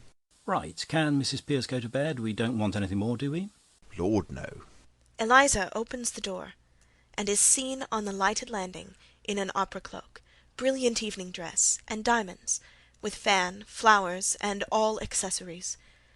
She comes to the hearth, and switches on the electric lights there. She is tired. Her pallor contrasts strongly with her dark eyes and hair, and her expression is almost tragic. She takes off her cloak, puts her fan and flowers on the piano, and sits down on the bench, brooding and silent. Higgins, in evening dress, with overcoat and hat, comes in, carrying a smoking jacket, which he has picked up downstairs. He takes off the hat and overcoat, throws them carelessly on the newspaper stand, disposes of his coat in the same way, puts on the smoking jacket, and throws himself wearily into the easy-chair at the hearth. Pickering, similarly attired, comes in. He also takes off his hat and overcoat, and is about to throw them on Higgins's when he hesitates. I say, Mrs. Pierce will row if we leave these things lying about in the drawing-room. Oh, chuck them over the banisters into the hall. She'll find them there in the morning and put them away all right. She'll think we were drunk. We are, slightly. Are there any letters? I didn't look. Pickering takes the overcoats and hats and goes downstairs. I wonder where the devil my slippers are. Eliza looks at him darkly, then leaves the room. Higgins yawns again, and resumes his song. Pickering returns with the contents of the letter-box in his hand. Only circulars and this coroneted billet-doux for you. He throws the circulars into the fender, and posts himself on the hearthrug with his back to the grate. Glancing at the billet-doux, moneylender, he throws the letter after the circulars. Eliza returns with a pair of large down-at-heel slippers. She places them on the carpet before Higgins, and sits as before without a word. Oh, Lord, what an evening! What a crew! What a silly tomfoolery! He raises his shoe to unlace it, and catches sight of the slippers. He stops unlacing, and looks at them as if they had appeared there of their own accord. Oh, they're there, aren't they? Well, I feel a bit tired. It's been a long day. The garden party, a dinner party, and the opera. Rather too much of a good thing. But you've won your bet, Higgins. Eliza did the trick, and something to spare, eh? Thank God it's over. Eliza flinches violently, but they take no notice of her, and she recovers herself, and sits stonily as before. Were you nervous at the garden party? I was. Eliza didn't seem a bit nervous. Oh, she wasn't nervous. I knew she'd be all right. No, it's the strain of putting the job through all these months that has told on me. It was interesting enough at first, while we were at the phonetics, but after that I got deadly sick of it. If I hadn't backed myself to do it, I should have chucked the whole thing up 2 months ago. It was a silly notion. The whole thing has been a bore. Oh, come, the garden party was frightfully exciting. My heart began beating like anything. Yes, for the first 3 minutes. But when I saw we were going to win hands down, I felt like a bear in a cage, hanging about doing nothing.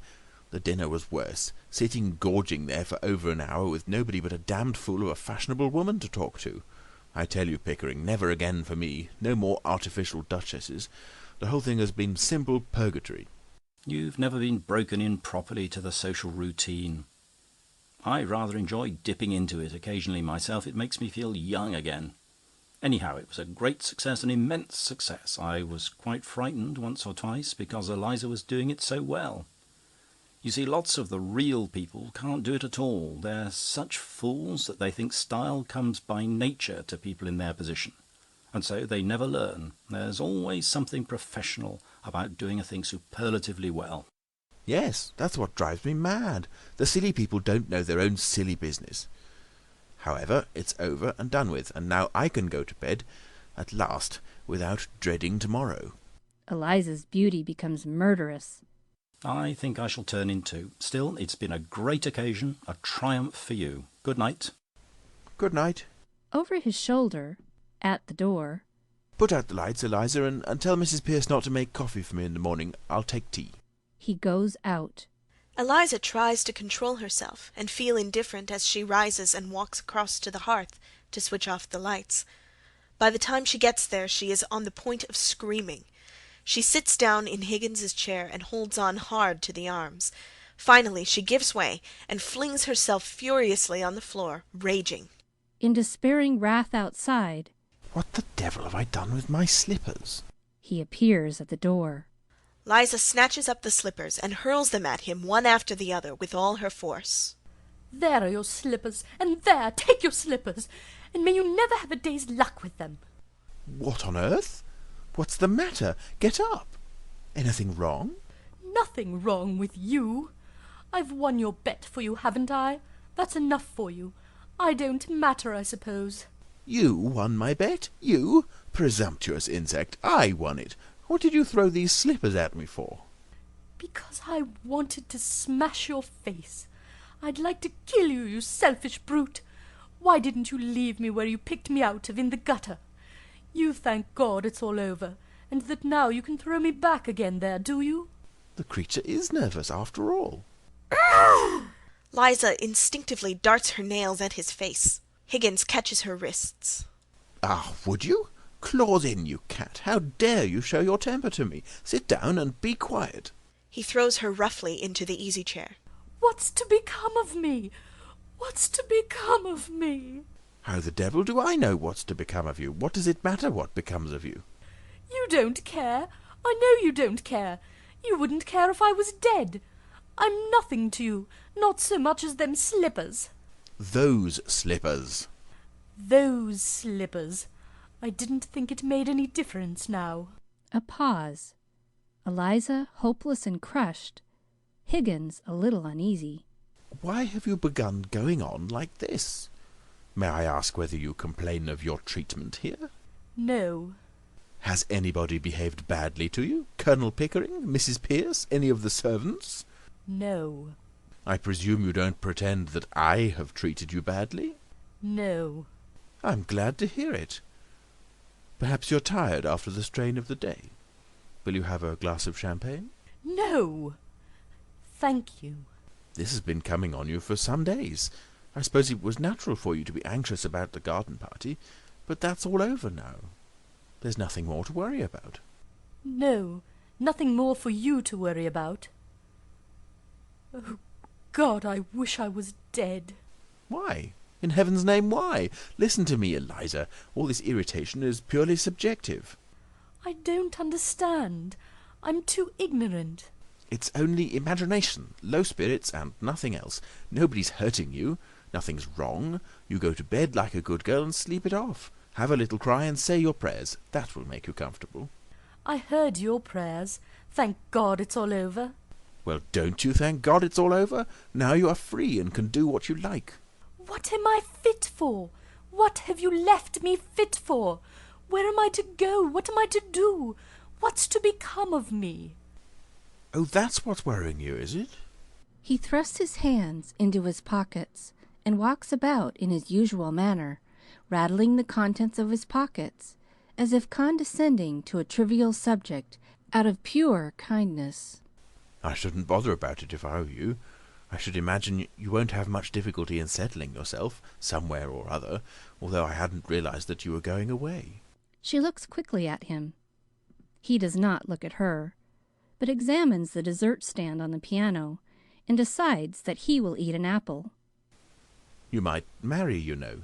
You see, Eliza, not all men are confirmed old bachelors like me and the Colonel. Most men are the marrying sort, poor devils, and you're not bad-looking. It's quite a pleasure to look at you sometimes. Not now, of course, because you're crying and looking as ugly as the very devil. But when you're all right, and quite yourself, you're what I should call attractive. That is, to the people in the marrying line, you understand. You go to bed and have a good night's rest, and then you get up and look at yourself in the glass, and you won't feel so cheap. Eliza again looks at him, speechless, and does not stir. The look is quite lost on him.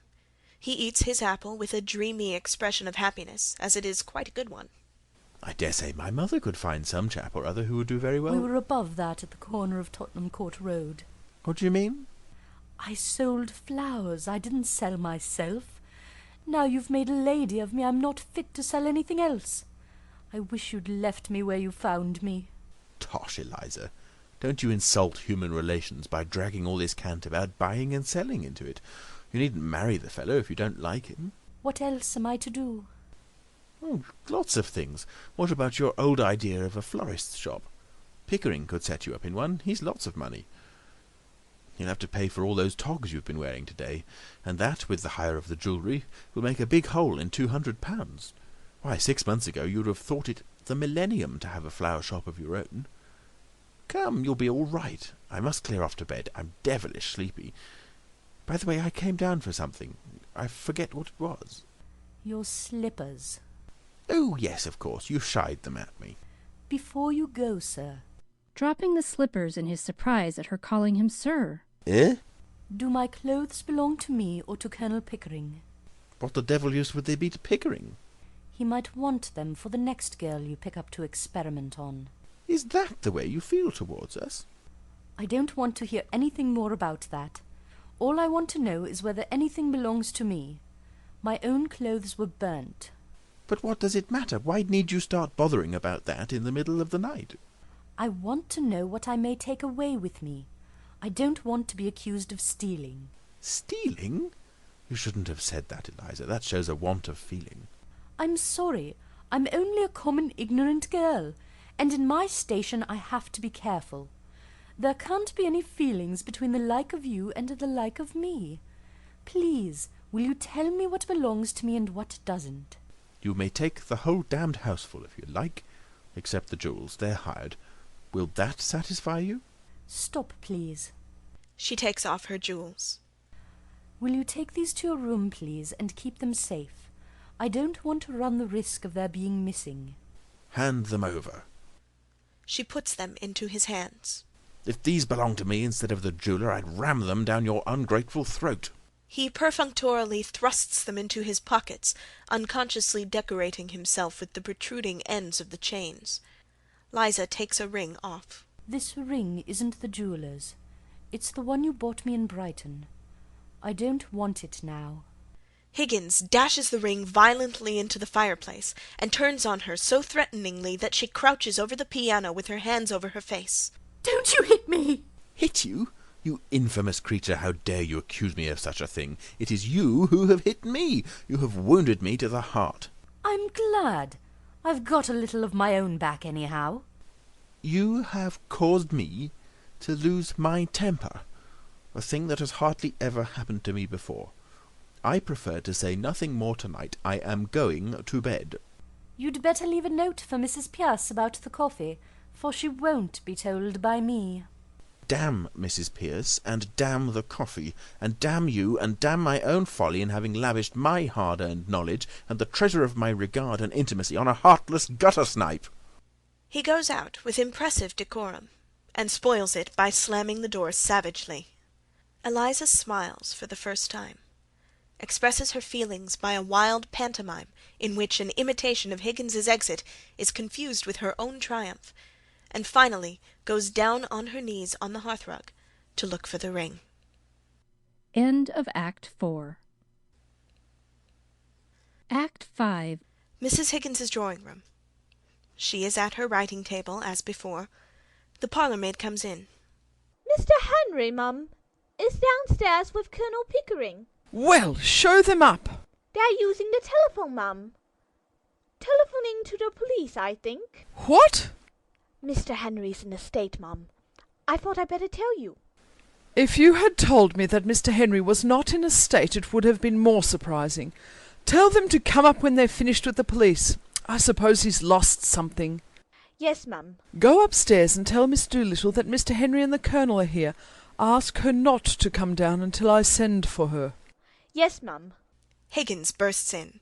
He is, as the parlour-maid has said, in a state. Look here, Mother, here's a confounded thing. Yes, dear, good morning. What is it? Eliza's bolted. You must have frightened her. Frightened her? Nonsense. She was left last night, as usual, to turn out the lights and all that, and instead of going to bed, she changed her clothes and went right off. Her bed wasn't slept in. She came in a cab for her things about 7 this morning, and that fool Mrs. Pearce let her have them without telling me a word about it. What am I to do? Do without, I'm afraid, Henry. The girl has a perfect right to leave if she chooses. But I can't find anything. I don't know what appointments I've got. Pickering comes in. Mrs. Higgins puts down her pen and turns away from the writing table. Good morning, Mrs. Higgins. Has Henry told you? What does that ass of an inspector say? Have you offered a reward? You don't mean to say you have set the police after Eliza? Of course. What are the police for? What else could we do? The inspector made a lot of difficulties. I really think he suspected us of some improper purpose. Well, of course he did. What right have you to go to the police and give the girl's name as if she were a thief or a lost umbrella or something? Really? But we want to find her. We can't let her go like this, you know, Mrs. Higgins. What were we to do? You have no more sense, either of you, than two children. Why— The parlour-maid comes in and breaks off the conversation. Mr. Henry, a gentleman wants to see you very particular. He's been sent home from Wimble Street. Oh, bother, I can't see anyone now. Who is it? A Mr. Doolittle, sir. Doolittle? Do you mean the dustman? Dustman? Oh, no, sir, a gentleman. By George, Pick, it's some relative of hers she's gone to. Somebody we know nothing about. Send him up, quick. Yes, sir. Genteel relatives. Now we shall hear something. Do you know any of her people? Only her father, the fellow we told you about. Mr. Doolittle. Doolittle enters. He is brilliantly dressed in a new fashionable frock coat, with white waistcoat and grey trousers. A flower in his buttonhole, a dazzling silk hat, and patent leather shoes complete the effect. He is too concerned with the business he has come on to notice Mrs. Higgins. He walks straight to Higgins and accosts him with vehement reproach. See here, do you see this? You done this? Done what, man? This, I tell ya. Look at it. Look at his hat. Look at his coat. Has Eliza been buying you clothes? Eliza? Not she. Not half. Why would she buy me clothes?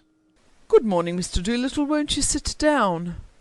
Taken aback as he becomes conscious that he has forgotten his hostess. Asking your pardon, ma'am. He approaches her and shakes her proffered hand. Thank you. He sits down on the ottoman on Pickering's right. I'm that full of what's happened to me that I can't think of anything else. What the dickens has happened to you? I shouldn't mind if it had only happened to me. Anything might happen to anybody, and nobody to blame but Providence, as you might say. But this is something that you done to me. Yes, you, Henry Higgins. Have you found Eliza? That's the point. Have you lost her? You have all the luck you have. I ain't found her, but she'll find me quick enough now after what you done to me. But what has my son done to you, Mr. Doolittle? Done to me? Ruined me. Destroyed me happiness. Tied me up and delivered me into the hands of middle-class morality. You're raving. You're drunk. You're mad. I gave you £5. After that I had 2 conversations with you, at £0.50 an hour. I've never seen you since." Oh, drunk am I? Mad am I? Tell me this. Did you or did you not write a letter to an old blighter in America that was giving $5 million to found moral reform societies all over the world, and that wanted you to invent a universal language for him? What? Ezra D. Wannerfeller? He's dead. Yeah, he's dead, and I'm done for. Now, did you or did you not write a letter to him to say that the most original moralist at present in England, to the best of your knowledge, was Alfred Doolittle, a common dustman? Oh, after your last visit I remember making some silly joke of the kind. Ah, you may well call it a silly joke. It put the lid on me right enough.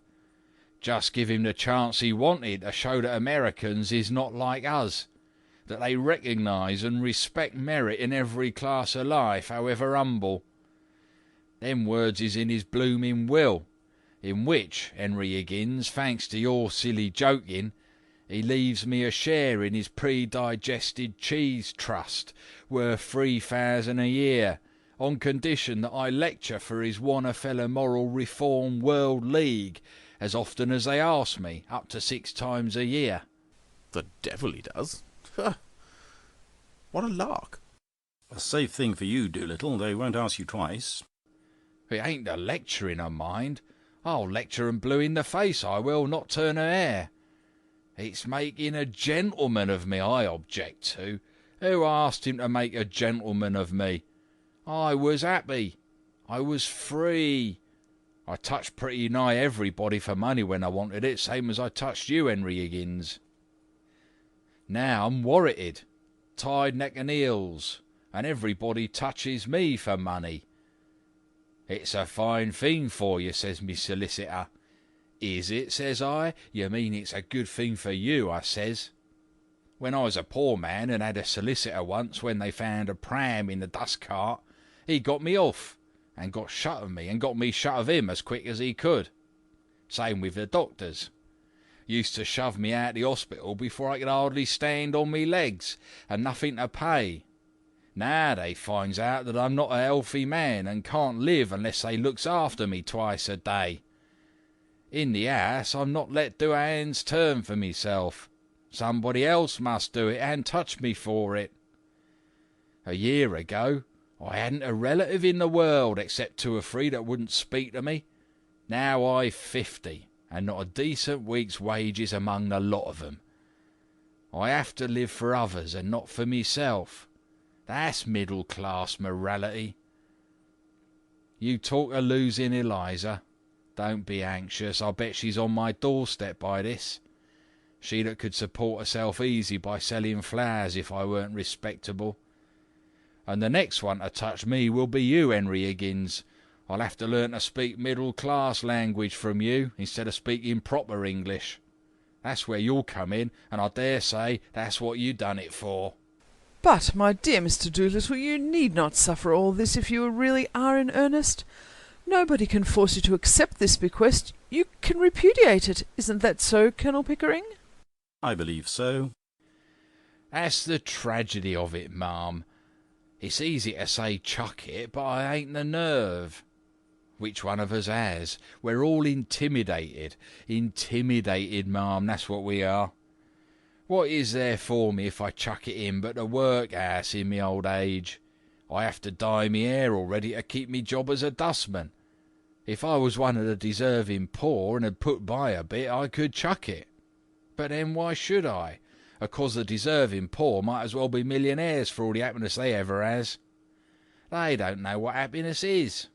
But I, as one of the undeserving poor, have nothing between me and the pauper's uniform but this here blasted 3,000 a year that shoves me into the middle class. Oh, excuse the expression, ma'am. You'd use it yourself if you had my provocation. They've got you every way you turn. It's a choice between the skilly of the workhouse and the charbiddies of the middle class, and I ain't the nerve for the workhouse. Intimidated, that's what I am. Broke. Bought up. Happier men than me will call for me dust and touch me for their tip, and I'll look on helpless and envy 'em. And that's what your son has brought me to. Well, I'm very glad you're not going to do anything foolish, Mr. Doolittle, for this solves the problem of Eliza's future. You can provide for her now. Yes, ma'am.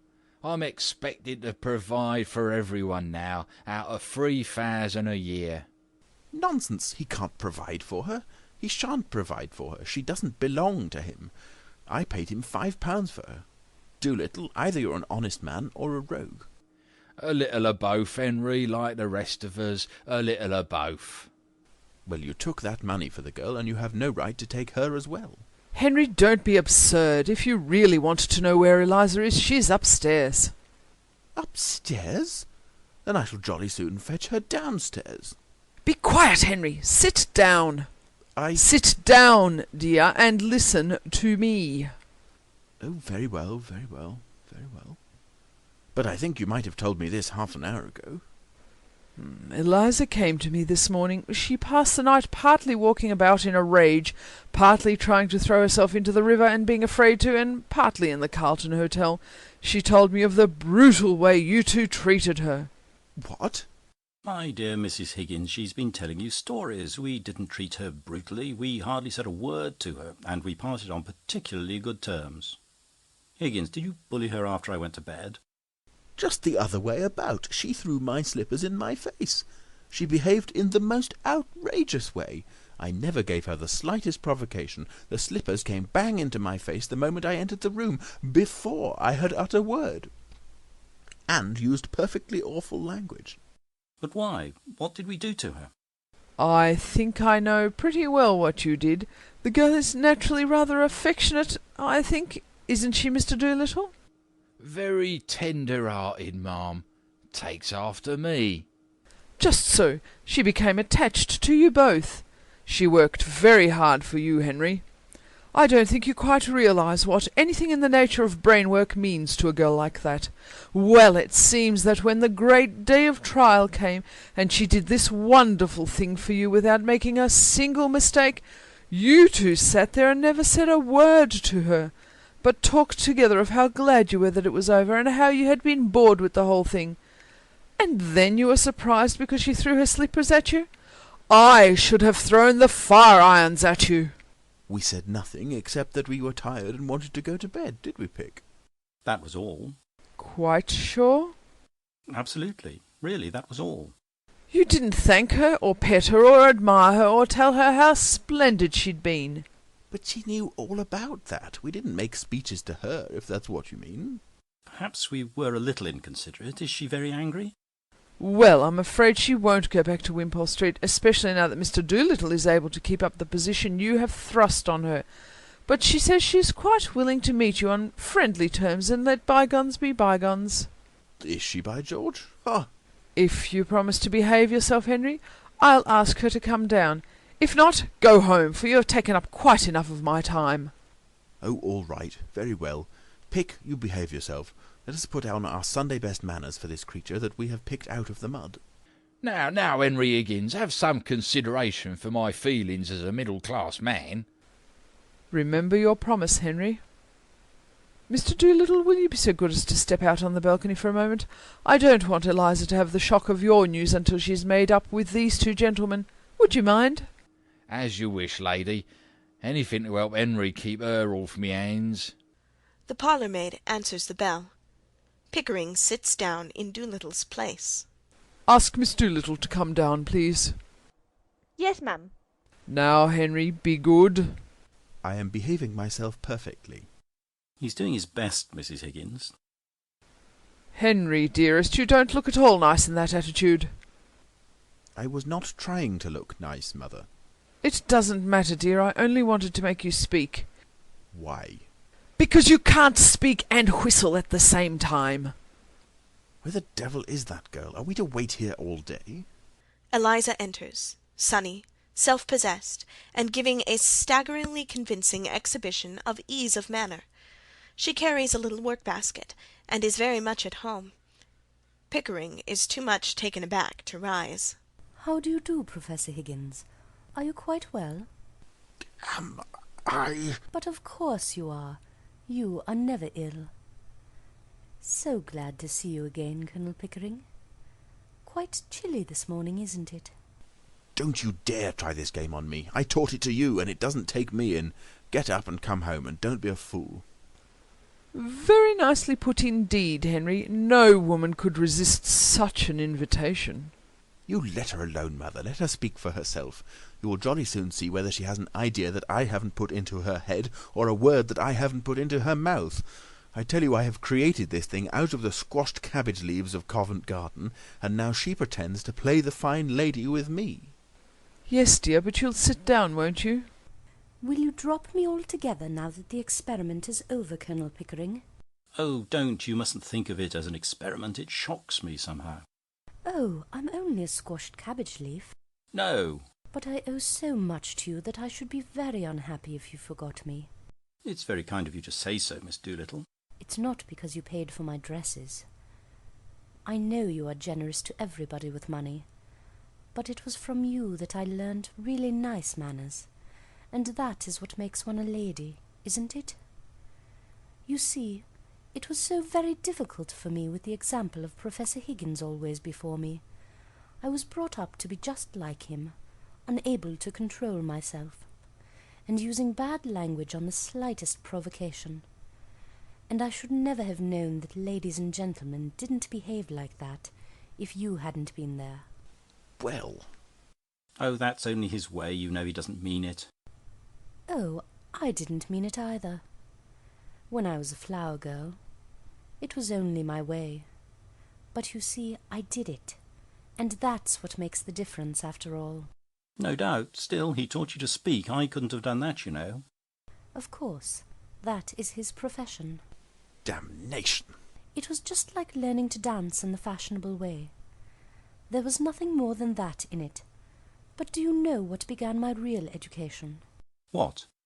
Your calling me Miss Doolittle that day when I first came to Wimpole Street. That was the beginning of self-respect for me. And there were 100 little things you never noticed, because they came naturally to you. Things about standing up and taking off your hat and opening doors. Oh, that was nothing. Yes. Things that showed you thought and felt about me as if I was something better than a scullery maid. Though, of course, I know you would have been just the same to a scullery maid if she had been let in the drawing-room.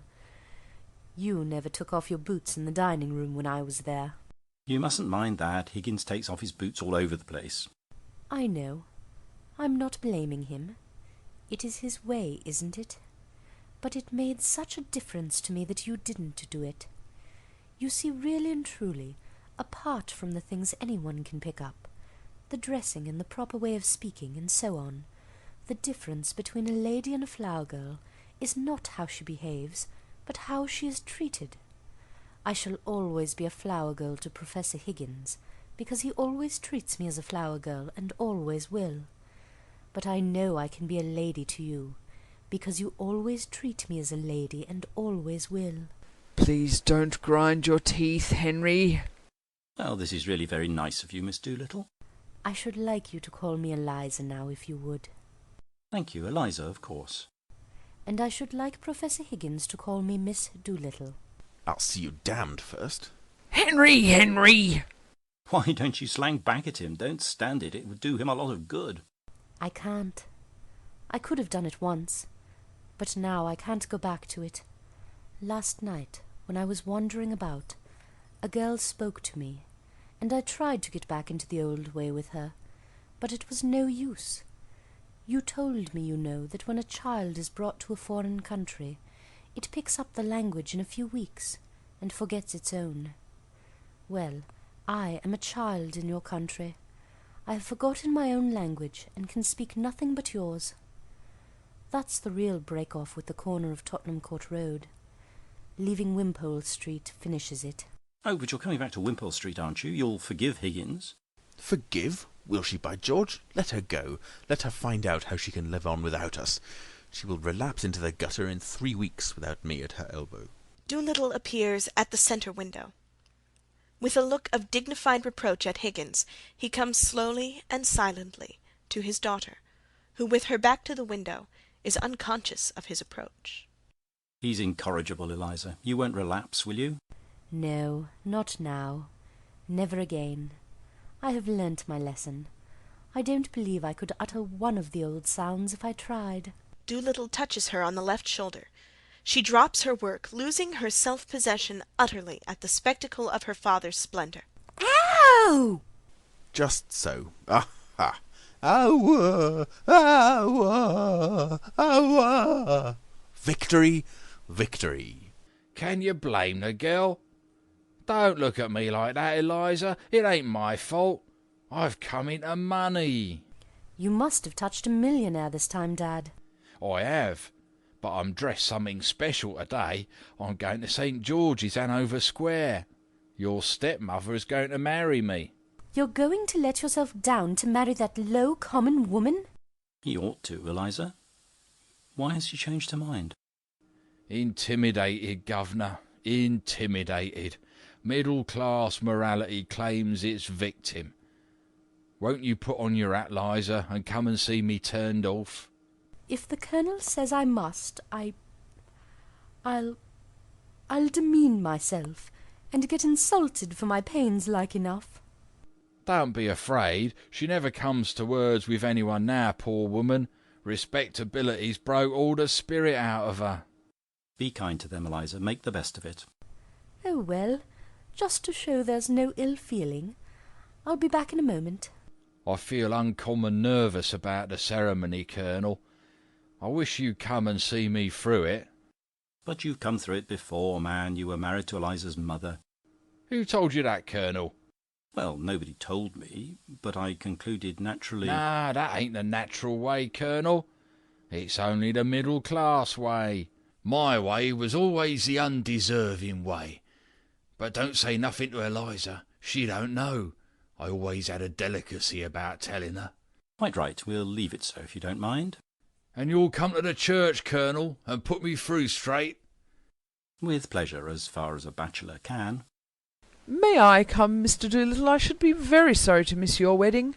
I should indeed be honoured by your condescension, ma'am, and my poor old woman would take it as a tremendous compliment.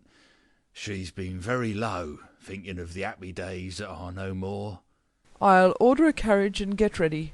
I shan't be more than 15 minutes. As she goes to the door, Eliza comes in, hatted and buttoning her gloves. I am going to the church to see your father married, Eliza. You had better come in the brougham with me. Colonel Pickering, you can go on with the bridegroom. Mrs. Higgins goes out. Eliza comes to the middle of the room, between the centre window and the ottoman. Pickering joins her. Bridegroom? What a word! It makes a man realise his position somehow. He takes up his hat and goes towards the door. Before I go, Eliza, do forgive him and come back to us. I don't think Papa would allow me. Would you, Dad? They played you off very cunning, Eliza. Them two sportsmen. If it had been only one of them, you could have nailed him. But you see, there was two, and one of them chaperoned the other, as you might say. It was artful of you, Colonel, but I bear no malice. I should have done the same myself. I've been the victim of one woman after another all me life, and I don't grudge you two getting the better of Eliza. I shan't interfere. It's time for us to go, Colonel. So long, Henry. See you in St. George's, Eliza. He goes out. Do stay with us, Eliza. He follows Doolittle. Eliza goes out on the balcony to avoid being alone with Higgins. He rises and joins her there. She immediately comes back into the room and makes for the door, but he goes along the balcony quickly and gets his back to the door before she reaches it. Well, Eliza, you've had a bit of your own back, as you call it. Have you had enough? And are you going to be reasonable? Or do you want any more? You want me back only to pick up your slippers and put up with your tempers and fetch and carry for you. I haven't said I wanted you back at all. Oh, indeed. Then what are we talking about? About you, not about me. If you come back, I shall treat you just as I have always treated you. I can't change my nature, and I don't intend to change my manners. My manners are exactly the same as Colonel Pickering's. That's not true. He treats a flower girl as if she was a duchess. And I treat a duchess as if she was a flower girl. I see. The same to everybody. Just so. Like father. Without accepting the comparison at all points, Eliza, it's quite true that your father is not a snob, and that he will be quite at home in any station of life to which his eccentric destiny may call him. The great secret, Eliza, is not having bad manners or good manners or any other particular sort of manners, but having the same manner for all human souls. In short, behaving as if you were in heaven, where there is no third-class carriages, and one soul is as good as another. Amen. You are a born preacher. The question is not whether I treat you rudely, but whether you ever heard me treat anyone else better. I don't care how you treat me. I don't mind your swearing at me. I don't mind a black eye. I've had one before this. But I won't be passed over. Then get out of my way, for I won't stop you. You talk about me as if I were a motor bus. So you are a motor bus. All bounce and go and no consideration for anyone. But I can do without you. Don't think I can't. I know you can. I told you you could. I know you did, you brute. You wanted to get rid of me. Liar. Thank you. You never asked yourself, I suppose, whether I could do without you. Don't you try to get round me. You'll have to do without me. I can do without anybody. I have my own soul, my own spark of divine fire, but I shall miss you, Eliza. I have learnt something from your idiotic notions. I confess that humbly and gratefully. And I have grown accustomed to your voice and appearance. I like them, rather. Well, you have both of them on your gramophone and in your book of photographs. When you feel lonely without me, you can turn the machine on. It's got no feelings to hurt. I can't turn your soul on. Leave me those feelings, and you can take away the voice and the face. They are not you. Oh, you are a devil. You can twist the heart in a girl as easy as some could twist her arms to hurt her. Mrs. Pierce warned me. Time and again she has wanted to leave you, and you always got round her at the last minute. And you don't care a bit for her. And you don't care a bit for me. I care for life, for humanity, and you are a part of it that has come my way and been built into my house. What more could you or anyone ask? I won't care for anybody that doesn't care for me. Commercial principles, Eliza. Like selling violets, innit? Don't sneer at me. It's mean to sneer at me. I have never sneered in my life. Sneering doesn't become either the human face or the human soul. I am expressing my righteous contempt for commercialism. I don't and won't trade in affection.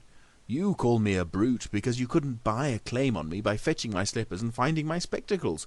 You were a fool. I think a woman fetching a man's slippers is a disgusting sight. Did I ever fetch your slippers? I think a good deal more of you for throwing them in my face. No use slaving for me and then saying you want to be cared for. Who cares for a slave? If you come back for the sake of good fellowship, for you'll get nothing else. You've had 1,000 times as much out of me as I have out of you, and if you dared to set up your little dog's tricks of fetching and carrying slippers against my creation of a Duchess Eliza, I'll slam the door in your silly face. What did you do it for if you didn't care for me? Why, because it was my job. You never thought of the trouble it would make for me. Would the world ever have been made if its maker had been afraid of making trouble? Making life means making trouble. There's only one way of escaping trouble, and that's killing things. Cowards, you notice, are always shrieking to have troublesome people killed. I'm no preacher. I don't notice things like that. I notice that you don't notice me. Eliza, you're an idiot. I waste the treasures of my Miltonic mind by spreading them before you. Once for all, understand that I go my way and do my work without caring twopence what happens to either of us. I am not intimidated like your father and your stepmother. So you can come back or go to the devil, which you please. What am I to come back for? For the fun of it. That's why I took you on. And you may throw me out tomorrow if I don't do everything you want me to. Yes, and you may walk out tomorrow if I don't do everything you want me to do. And live with my stepmother. Yes, or sell flowers. Oh, if I only could go back to my flower basket. I should be independent of both you and father and all the world. Why did you take my independence from me? Why did I give it up? I'm a slave now for all my fine clothes. Not a bit. I'll adopt you as my daughter and settle money on you, if you like. Or would you rather marry Pickering? I wouldn't marry you if you asked me, and you're nearer my age than what he is. Than he is, not than what he is. I'll talk as I like. You're not my teacher now. I don't suppose Pickering would, though. He's as confirmed an old bachelor as I am. That's not what I want, and don't you think it. I've always had chaps enough wanting me that way. Freddie Hill writes to me 2 and 3 times a day, sheets and sheets. Damn his impudence. He has a right to if he likes, poor lad, and he does love me. You have no right to encourage him. Every girl has a right to be loved. What? By fools like that?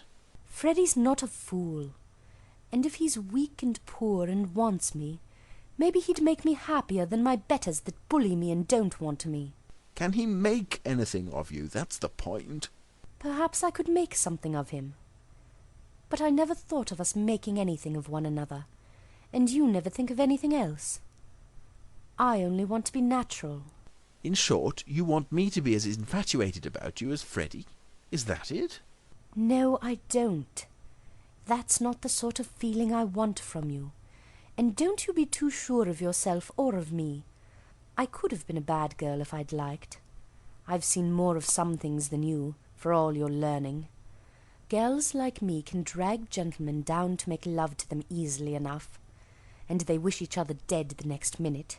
Of course they do. Then what in thunder are we quarrelling about? I want a little kindness. I know I'm a common ignorant girl, and you a book-learned gentleman, but I'm not dirt under your feet. What I did was not for the dresses and the taxis. I did it because we were pleasant together, and I came to care for you, not to want you to make love to me and not forgetting the difference between us, but more friendly-like. Well, of course, that's just how I feel, and how Pickering feels. Eliza, you're a fool. That's not a proper answer to give me. It's all you'll get until you stop being a common idiot. If you are going to be a lady, you'll have to give up feeling neglected if the men you know don't spend half their time snivelling over you and the other half giving you black eyes. If you can't stand the coldness of my sort of life and the strain of it, go back to the gutter. Work till you are more a brute than a human being, and then cuddle and squabble and drink till you fall asleep. Oh, it's a fine life, the life of the gutter.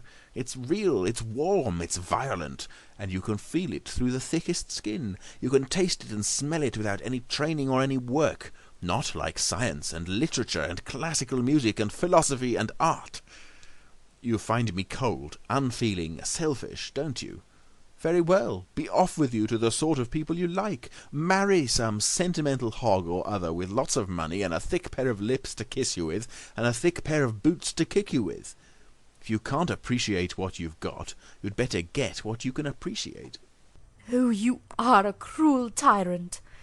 I can't talk to you. You turn everything against me. I'm always in the wrong, but you know very well all the time that you're nothing but a bully. You know I can't go back to the gutter, as you call it, and that I have no real friends in the world but you and the Colonel.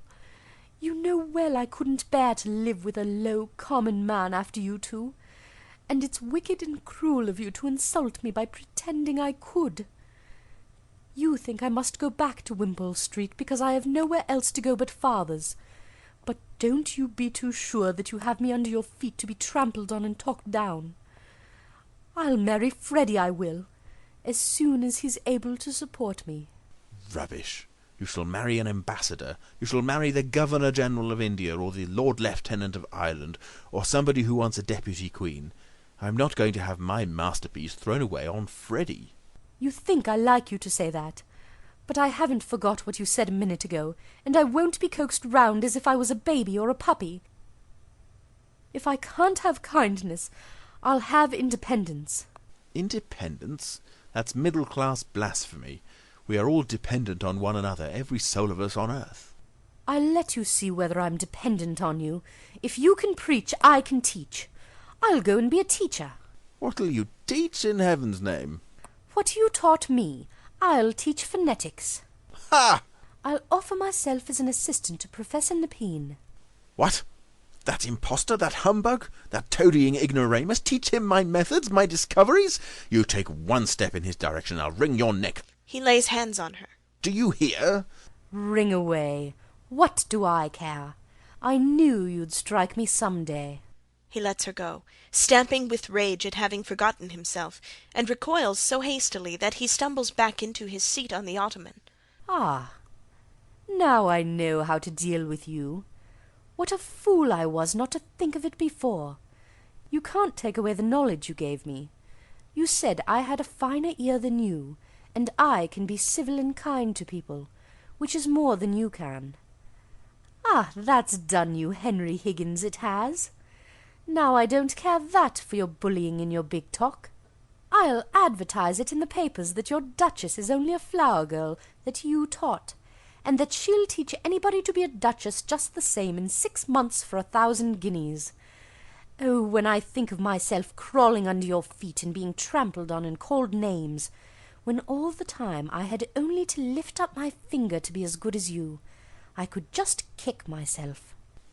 You damned impudent slut, you! But it's better than snivelling, better than fetching slippers and finding spectacles, isn't it? By George, Eliza, I said I'd make a woman of you, and I have. I like you like this. Yes. You turn round and make up to me now that I'm not afraid of you and can do without you. Of course I do, you little fool. 5 minutes ago you were like a millstone around my neck. Now you're a tower of strength, a consort battleship.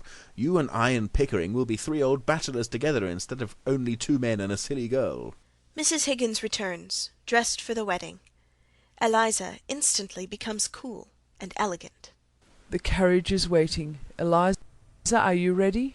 Quite. Is the Professor coming? Certainly not. He can't behave himself in church. He makes remarks out loud all the time in the clergyman's pronunciation. Then I shall not see you again, Professor. Goodbye. Goodbye, dear. Goodbye, Mother. Oh, by the way, Eliza, order a ham and a Stilton cheese, will you? And buy me a pair of reindeer gloves, No. 8s, and a tie to match that new suit of mine at Eel and Binman's. You can choose the colour. Buy them yourself. She sweeps out. I'm afraid you've spoiled that girl, Henry, but never mind, dear. I'll buy you the tie and gloves. Oh, don't bother. She'll buy them all right enough. Goodbye. They kiss. Mrs. Higgins runs out.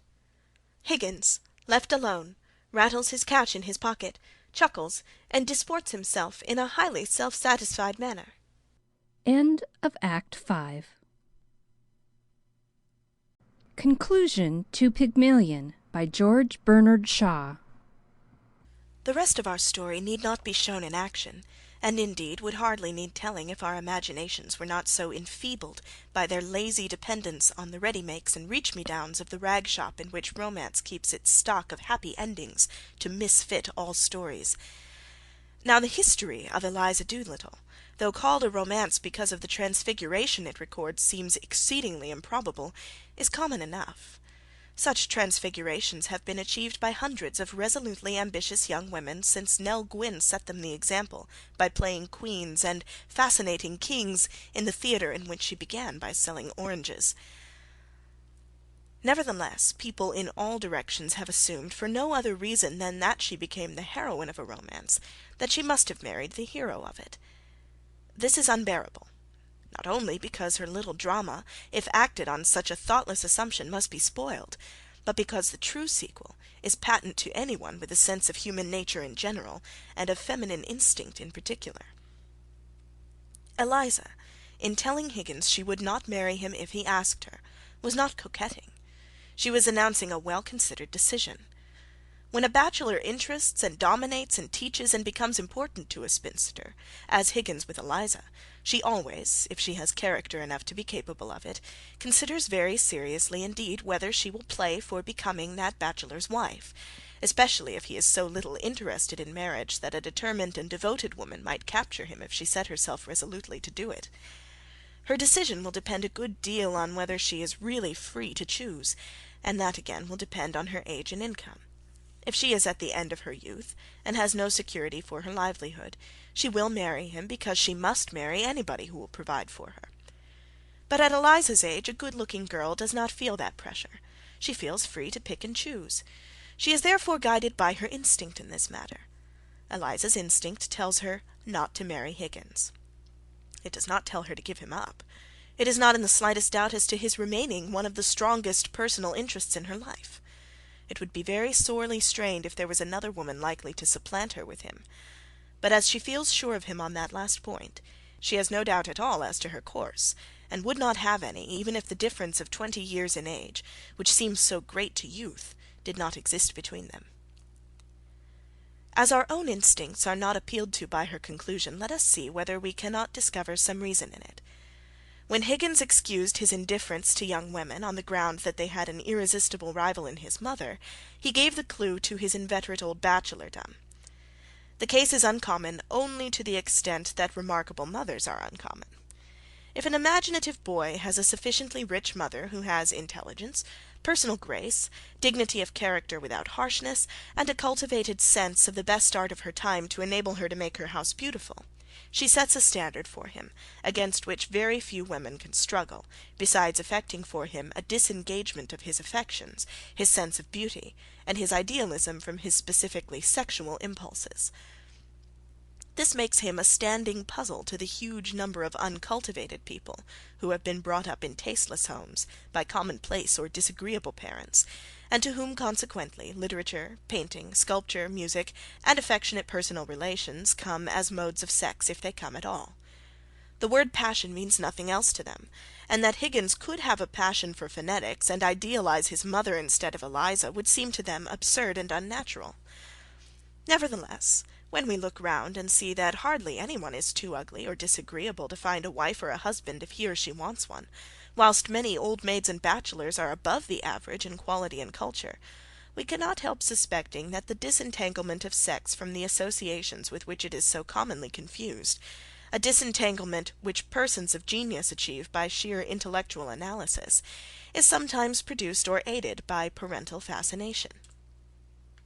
Now, though Eliza was incapable of thus explaining to herself Higgins's formidable powers of resistance to the charm that prostrated Freddy at the first glance, she was instinctively aware that she could never obtain a complete grip of him, or come between him and his mother, the first necessity of the married woman. To put it shortly, she knew that for some mysterious reason he had not the makings of a married man in him, according to her conception of a husband as one to whom she would be his nearest and fondest and warmest interest. Even had there been no mother rival, she would still have refused to accept an interest in herself that was secondary to philosophic interests. Had Mrs. Higgins died, there would still have been Milton and the universal alphabet. Landor's remark that to those who have the greatest power of loving, love is a secondary affair, would not have recommended Landor to Eliza. Put that along with her resentment of Higgins's domineering superiority, and her mistrust of his coaxing cleverness in getting round her and evading her wrath when he had gone too far with his impetuous bullying, and you will see that Eliza's instinct had good grounds for warning her not to marry her Pygmalion. And now, whom did Eliza marry? For if Higgins was a predestinate old bachelor, she was most certainly not a predestinate old maid. Well, that can be told very shortly to those who have not guessed it from the indications she has herself given them. Almost immediately after Eliza is stung into proclaiming her considered determination not to marry Higgins, she mentions the fact that young Mr. Freddy Eynsford Hill is pouring out his love for her daily through the post. Now Freddy is young, practically 20 years younger than Higgins. He is a gentleman, or, as Eliza would qualify him, a toff, and speaks like one. He is nicely dressed, is treated by the Colonel as an equal, loves her unaffectedly, and is not her master, nor ever likely to dominate her in spite of his advantage of social standing. Eliza has no use for the foolish romantic tradition that all women love to be mastered, if not actually bullied and beaten. When you go to women, says Nietzsche, take your whip with you. Sensible despots have never confined that precaution to women. They have taken their whips with them when they dealt with men, and been slavishly idealized by the men over whom they have flourished the whip much more than by women. No doubt there are slavish women as well as slavish men, and women, like men, admire those that are stronger than themselves. But to admire a strong person and to live under that strong person's thumb are two different things. The weak may not be admired and hero worshipped, but they are by no means disliked or shunned, and they never seem to have the least difficulty in marrying people who are too good for them. They may fail in emergencies, but life is not one long emergency. It is mostly a string of situations for which no exceptional strength is needed, and with which even rather weak people can cope if they have a stronger partner to help them out. Accordingly, it is a truth everywhere in evidence that strong people, masculine or feminine, not only do not marry stronger people, but do not show any preference for them in selecting their friends. When a lion meets another with a louder roar, the first lion thinks the last a bore. The man or woman who feels strong enough for two seeks for every other quality in a partner than strength. The converse is also true. Weak people want to marry strong people who do not frighten them too much, and this often leads them to make the mistake we describe metaphorically as biting off more than they can chew.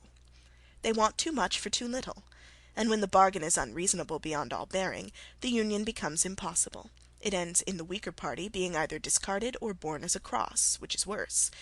People who are not only weak but silly or obtuse as well are often in these difficulties. This being the state of human affairs, what is Eliza fairly sure to do when she is placed between Freddy and Higgins?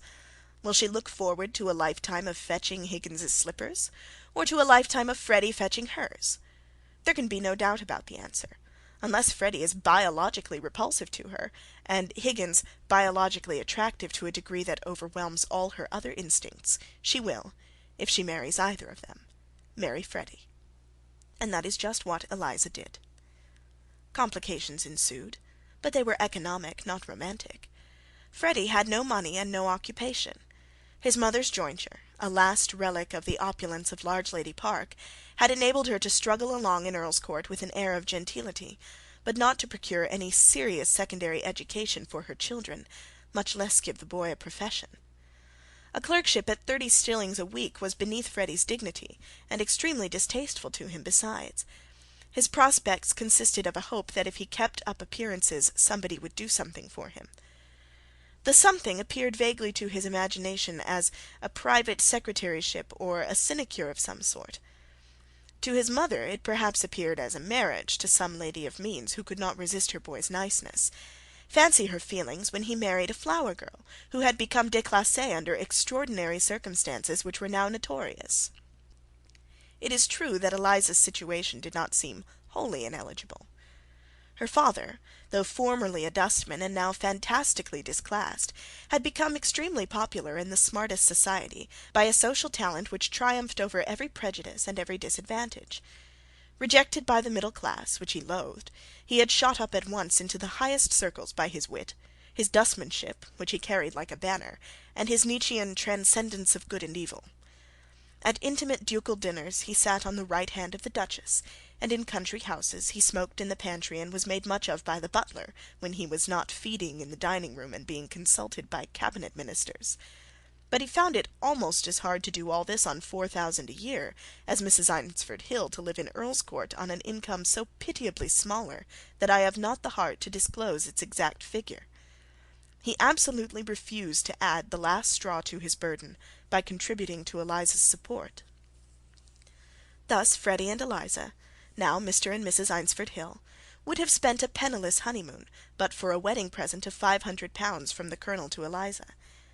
It lasted a long time because Freddy did not know how to spend money, never having had any to spend, and Eliza, socially trained by a pair of old bachelors, wore her clothes as long as they held together and looked pretty, without the least regard to their being many months out of fashion. Still, £500 will not last two young people for ever, and they both knew, and Eliza felt as well, that they must shift for themselves in the end. She could quarter herself on Wimpole Street because it had come to be her home, but she was quite aware that she ought not to quarter Freddy there, and that it would not be good for his character if she did. Not that the Wimpole Street bachelors objected. When she consulted them, Higgins declined to be bothered about her housing problem, when that solution was so simple. Eliza's desire to have Freddy in the house with her seemed of no more importance than if she had wanted an extra piece of bedroom furniture. Pleas as to Freddy's character, and the moral obligation on him to earn his own living, were lost on Higgins. He denied that Freddy had any character, and declared that if he tried to do any useful work, some competent person would have the trouble of undoing it, a procedure involving a net loss to the community and great unhappiness to Freddy himself, who was obviously intended by nature for such light work as amusing Eliza, which, Higgins declared, was a much more useful and honourable occupation than working in the city. When Eliza referred again to her project of teaching phonetics, Higgins abated not a jot of his violent opposition to it. He said she was not within 10 years of being qualified to meddle with his pet subject, and as it was evident that the Colonel agreed with him, she felt she could not go against them in this grave matter, and that she had no right, without Higgins's consent, to exploit the knowledge he had given her, for his knowledge seemed to her as much his private property as his watch. Eliza was no communist. Besides, she was superstitiously devoted to them both, more entirely and frankly after her marriage than before it. It was the Colonel who finally solved the problem, which had cost him much perplexed cogitation. He one day asked Eliza, rather shyly, whether she had quite given up on her notion of keeping a flower shop. She replied that she had thought of it, but had put it out of her head because the Colonel had said, that day at Mrs. Higgins's, that it would never do. The Colonel confessed that when he said that, he had not quite recovered from his dazzling impression of the day before. They broke the matter to Higgins that evening. The sole comment vouchsafed by him very nearly led to a serious quarrel with Eliza. It was to the effect that she would have in Freddy an ideal errand boy. Freddy himself was next sounded on the subject. He said he had been thinking of a shop himself, though it had presented itself to his pennilessness as a small place in which Eliza should sell tobacco at one counter whilst he sold newspapers at the opposite one. But he agreed that it would be extraordinarily jolly to go every morning with Eliza to Covent Garden and buy flowers on the scene of their first meeting, a sentiment which earned him many kisses from his wife. He added that he had always been afraid to propose anything of the sort, because Clara would make an awful row about a step that must damage her matrimonial chances, and his mother could not be expected to like it after clinging so many years to a step of the social ladder on which retail trade is impossible. This difficulty was removed by an event highly unexpected by Freddy's mother. Clara, in the course of her incursions into those artistic circles which were the highest within her reach, discovered that her conversation qualifications were expected to include a grounding in the novels of Mr. H.G. Wells. She borrowed them in various directions so energetically that she swallowed them all within 2 months. The result was a conversion of a kind quite common to-day. A modern Acts of the Apostles would fill 50 whole Bibles if any one were capable of writing it. Poor Clara, who appeared to Higgins and his mother as a disagreeable and ridiculous person, and to her own mother as, in some inexplicable way, a social failure, had never seen herself in either light, for though to some extent ridiculed and mimicked in West Kensington like everybody else there, she was accepted as a rational and normal, or shall we say inevitable, sort of human being. At worst they called her the pusher, but to them, no more than to herself, had it ever occurred that she was pushing the air, and pushing it in a wrong direction. Still she was not happy.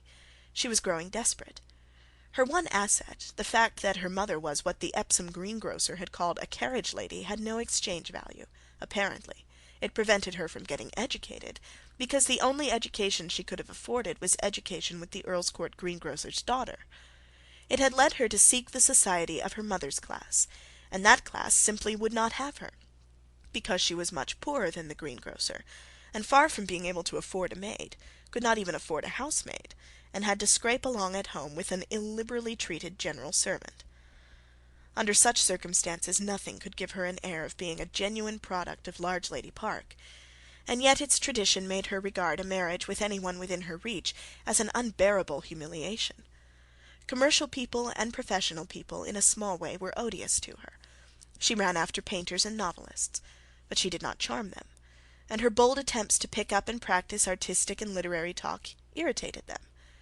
She was, in short, an utter failure, an ignorant, incompetent, pretentious, unwelcome, penniless, useless little snob, and though she did not admit these disqualifications, for nobody ever faces unpleasant truths of this kind until the possibility of a way out dawns on them, she felt their effects too keenly to be satisfied with her position. Clara had a startling eye-opener when, on being suddenly wakened to enthusiasm by a girl of her own age, who dazzled her and produced in her a gushing desire to take her for a model and gain her friendship, she discovered that this exquisite apparition had graduated from the gutter in a few months' time. It shook her so violently that when Mr. H. G. Wells lifted her on the point of his puissant pen, and placed her at the angle of view from which the life she was leading and the society to which she clung appeared in its true relation to real human needs and worthy social structure, he effected a conversion and a conviction of sin comparable to the most sensational feats of General Booth or Gypsy Smith. Clara's snobbery went bang. Life suddenly began to move with her. Without knowing how or why, she began to make friends and enemies. Some of the acquaintances to whom she had become a tedious or indifferent or ridiculous affliction dropped her. Others became cordial. To her amazement she found that some quite nice people were saturated with Wells, and that this accessibility to ideas was the secret of their niceness. People she had thought deeply religious, and had tried to conciliate on that tack with disastrous results, suddenly took an interest in her, and revealed a hostility to conventional religion which she had never conceived possible except among the most desperate of characters. They made her read Galsworthy, and Galsworthy exposed the vanity of Large Lady Park and finished her. It exasperated her to think that the dungeon in which she had languished for so many unhappy years had been unlocked all the time, and that the impulses she had so carefully struggled with and stifled for the sake of keeping well with society were precisely those by which alone she could have come into any sort of sincere human contact. In the radiance of these discoveries, and the tumult of their reaction, she made a fool of herself as freely and conspicuously as when she so rashly adopted Eliza's expletive in Mrs. Higgins's drawing-room, for the newborn Wellsian had to find her bearings almost as ridiculously as a baby. But nobody hates a baby for its ineptitudes, or thinks the worse of it for trying to eat the matches, and Clara lost no friends by her follies. They laughed at her to her face this time, and she had to defend herself and fight it out as best she could. When Freddy paid a visit to Earlscourt, which he never did when he could possibly help it, to make the desolating announcement that he and his Eliza were thinking of blackening the Large Lady Scutcheon by opening a shop, he found the little household already convulsed by a prior announcement from Clara that she also was going to work in an old furniture shop in Dover Street, which had been started by a fellow Wellsian. This appointment Clara owed, after all, to her old social accomplishment of push. She had made up her mind that, cost what it might, she would see Mr. Wells in the flesh, and she had achieved her end at a garden party. She had better luck than so rash an enterprise deserved. Mr. Wells came up to her expectations. Age had not withered him, nor could custom stale his infinite variety in half an hour. His pleasant neatness and compactness, his small hands and feet, his teeming ready brain, his unaffected accessibility, and a certain fine apprehensiveness, which stamped him as susceptible from his topmost hair to his tipmost toe, proved irresistible. Clara talked of nothing else for weeks and weeks afterwards, and as she happened to talk to the lady of the furniture shop, and that lady also desired above all things to know Mr. Wells and sell pretty things to him, she offered Clara a job on the chance of achieving that end through her. And so it came about that Eliza's luck held, and the expected opposition to the flower shop melted away. The shop is in the arcade of a railway station not very far from the Victoria and Albert Museum, and if you live in that neighbourhood you may go there any day and buy a buttonhole from Eliza. Now here is a last opportunity for romance. Would you not like to be assured that the shop was an immense success, thanks to Eliza's charms and her early business experience in Covent Garden? Alas, the truth is the truth. The shop did not pay for a long time, simply because Eliza and her Freddy did not know how to keep it. True, Eliza had not to begin at the very beginning. She knew the names and prices of the cheaper flowers, and her elation was unbounded when she found that Freddy, like all youths educated at cheap, pretentious, and thoroughly inefficient schools, knew a little Latin. It was very little, but enough to make him appear to her a Porson or Bentley, and to put him at ease with botanical nomenclature. Unfortunately, he knew nothing else, and Eliza, though she could count money up to 18 shillings or so, and had acquired a certain familiarity with the language of Milton from her struggles to qualify herself for winning Higgins's bet, could not write out a bill without utterly disgracing the establishment. Freddy's power of stating in Latin that Balbus built a wall and that Gaul was divided into 3 parts did not carry with it the slightest knowledge of accounts or business. Colonel Pickering had to explain to him what a cheque-book and a bank account meant. And the pair were by no means easily teachable. Freddy backed up Eliza in her obstinate refusal to believe that they could save money by engaging a bookkeeper with some knowledge of the business. How, they argued, could you possibly save money by going to extra expense, when you already could not make both ends meet? But the Colonel, after making the ends meet over and over again, at last gently insisted, and Eliza, humbled to the dust by having to beg from him so often, and stung by the uproarious derision of Higgins, to whom the notion of Freddy succeeding at anything was like a joke that never palled, grasped the fact that business, like phonetics, has to be learned. On the piteous spectacle of the pair spending their evenings in shorthand schools and polytechnic classes, learning bookkeeping and typewriting with incipient junior clerks, male and female, from the elementary schools, let me not dwell. There were even classes at the London School of Economics, and a humble personal appeal to the director of that institution to recommend a course bearing on the flower business. He, being a humorist, explained to them the method of the celebrated Dickensian essay on Chinese metaphysics by the gentleman who read an article on China and an article on metaphysics and combined the information. He suggested that they should combine the London School with Kew Gardens. Eliza, to whom the procedure of the Dickensian gentleman seemed perfectly correct, as in fact it was, and not in the least funny, which was only her ignorance, took his advice with entire gravity. But the effort that cost her the deepest humiliation was a request to Higgins, whose pet artistic fancy, next to Milton's verse, was calligraphy, and who himself wrote a most beautiful Italian hand, that he would teach her to write. He declared that she was congenitally incapable of forming a single letter worthy of the least of Milton's words. But she persisted, and a combination of stormy intensity, concentrated patience, and occasional bursts of interesting disquisition on the beauty and nobility, the august mission and destiny of human handwriting. Eliza ended by acquiring an extremely uncommercial script, which was a positive extension of her personal beauty, and spending 3 times as much on stationery as any one else, because certain qualities and shapes of paper became indispensable to her. She would not even address an envelope in the usual way, because it made the margins all wrong.